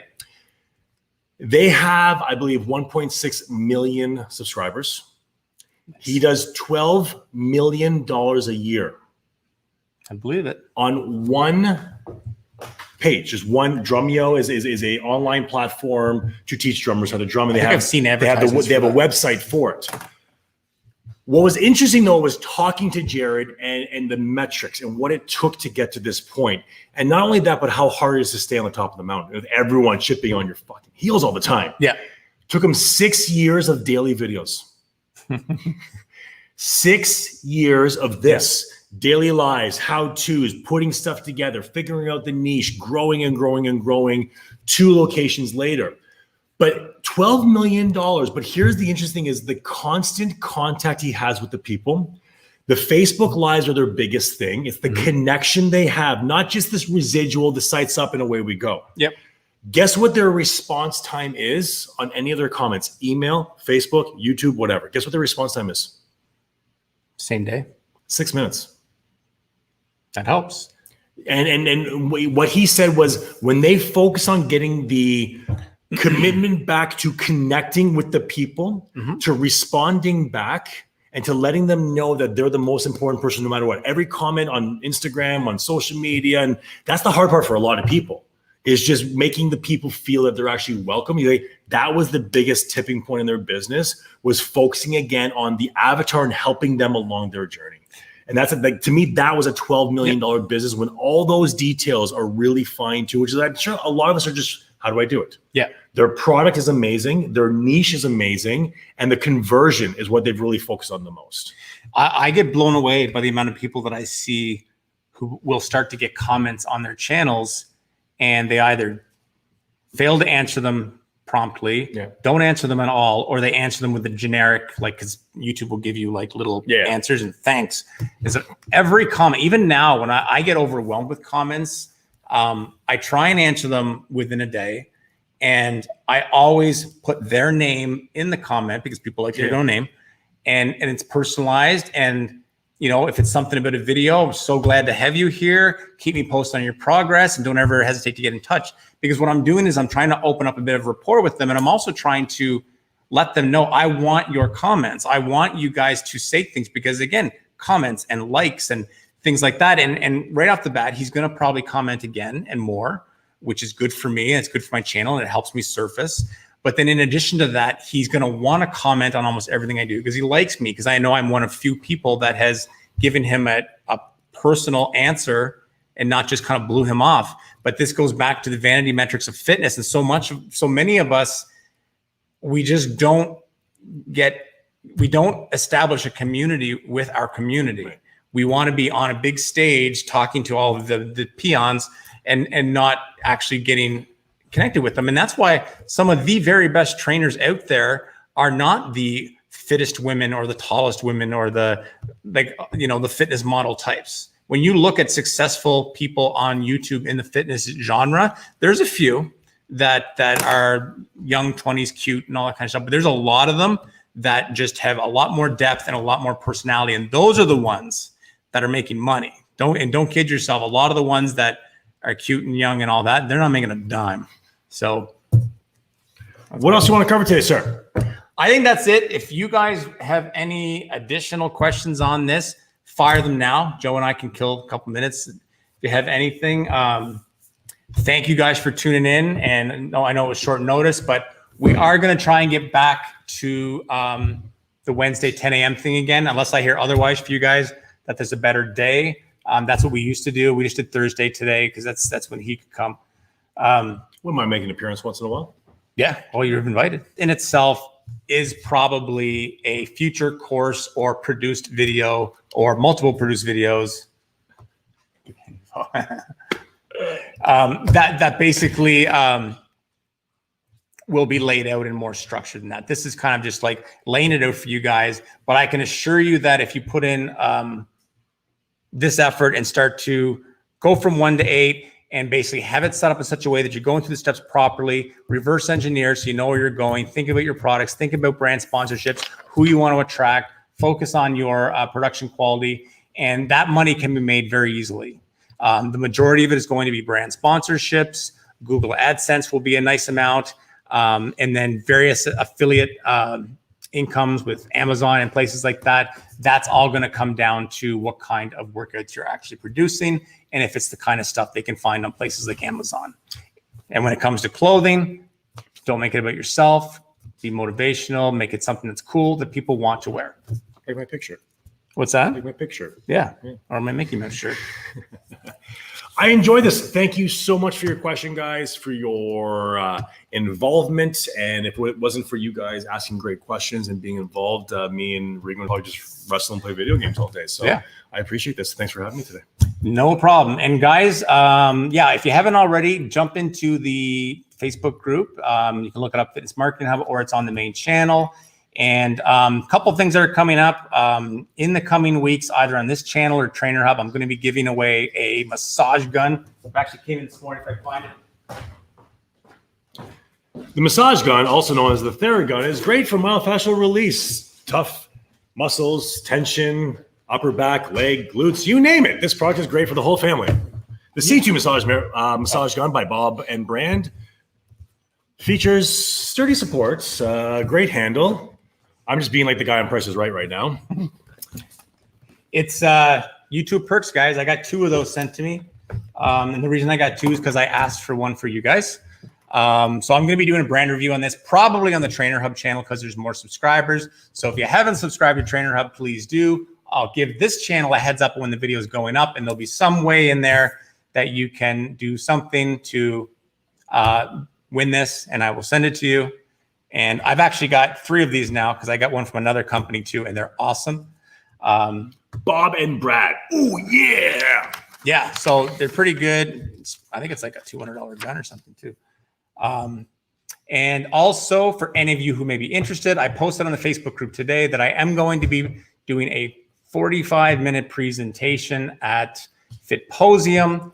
It's going to be a virtual on-demand thing for me, but they do have a live, an actual live event that's happening in September. All the information is going to be on the page there, but I'm going to be doing basically what I do, which is yammer on about YouTube for about 45 minutes. And there's a lot of good content in there for people who are fitness entrepreneurs looking at both in the physical sense and on digital. And combining the two. So there's a lot of really good speakers at that, but there's information on where to get tickets, and you can go to fitposium.com or you can check out the Facebook page. There's some info there. And what are you up to? Do you have any? Well, in 2022, Regan and I will be going on our worldwide tour. So Africa POP Fitness, don't worry about that. We'll be making our rounds and doing what we do. The biggest things that I have going on right now, one of my major projects is I run a 12-week transformation mentorship called the transformationmentorship.ca, where we help trainers learn how to holistically and from the inside out transform their clients. It's a collection of 4 of the most, the 4 of us 100 years of experience in the industry. We've come together to put this together. And this product right here, the MIP Mission It's Possible brand that we're launching in September, is a collection of people who want to dream, plan, play, and grow, and that they realize they're made for more. So it's an amazing personal development product that we're putting out in September. Excellent. Yeah. There you go, guys. That is it for, let me see the questions here. Joe has a voice for radio and film. He has a face for radio too. Ouch. Has a face for it. He tried to be nice, but really that's just a insult. Facebook name, it's Fitness Marketing Hub, same as the channel. And there should be a link on my channel main page on YouTube that you can just click right through. But Fitness Marketing Hub, facebook.com/Fitness Marketing Hub should come up. And thumbs up from Val. When y'all going on tour? You already answered that, right? Already answered. All right, guys. From Randy Macho Man. Have a great from Hulk Hogan and myself. Have a great day, all you guys. I will see you next Wednesday for sure. And yeah, lots of new cool stuff coming up. You're very welcome, Cosplay Workouts. And if you guys have any questions or follow-ups in that, leave comments, contact me through Facebook. My email is on the main page. Check out Buy Me a Coffee if you get a chance. Some cool stuff on there and a lot more stuff going to be added this fall. And that is it for me. See you guys.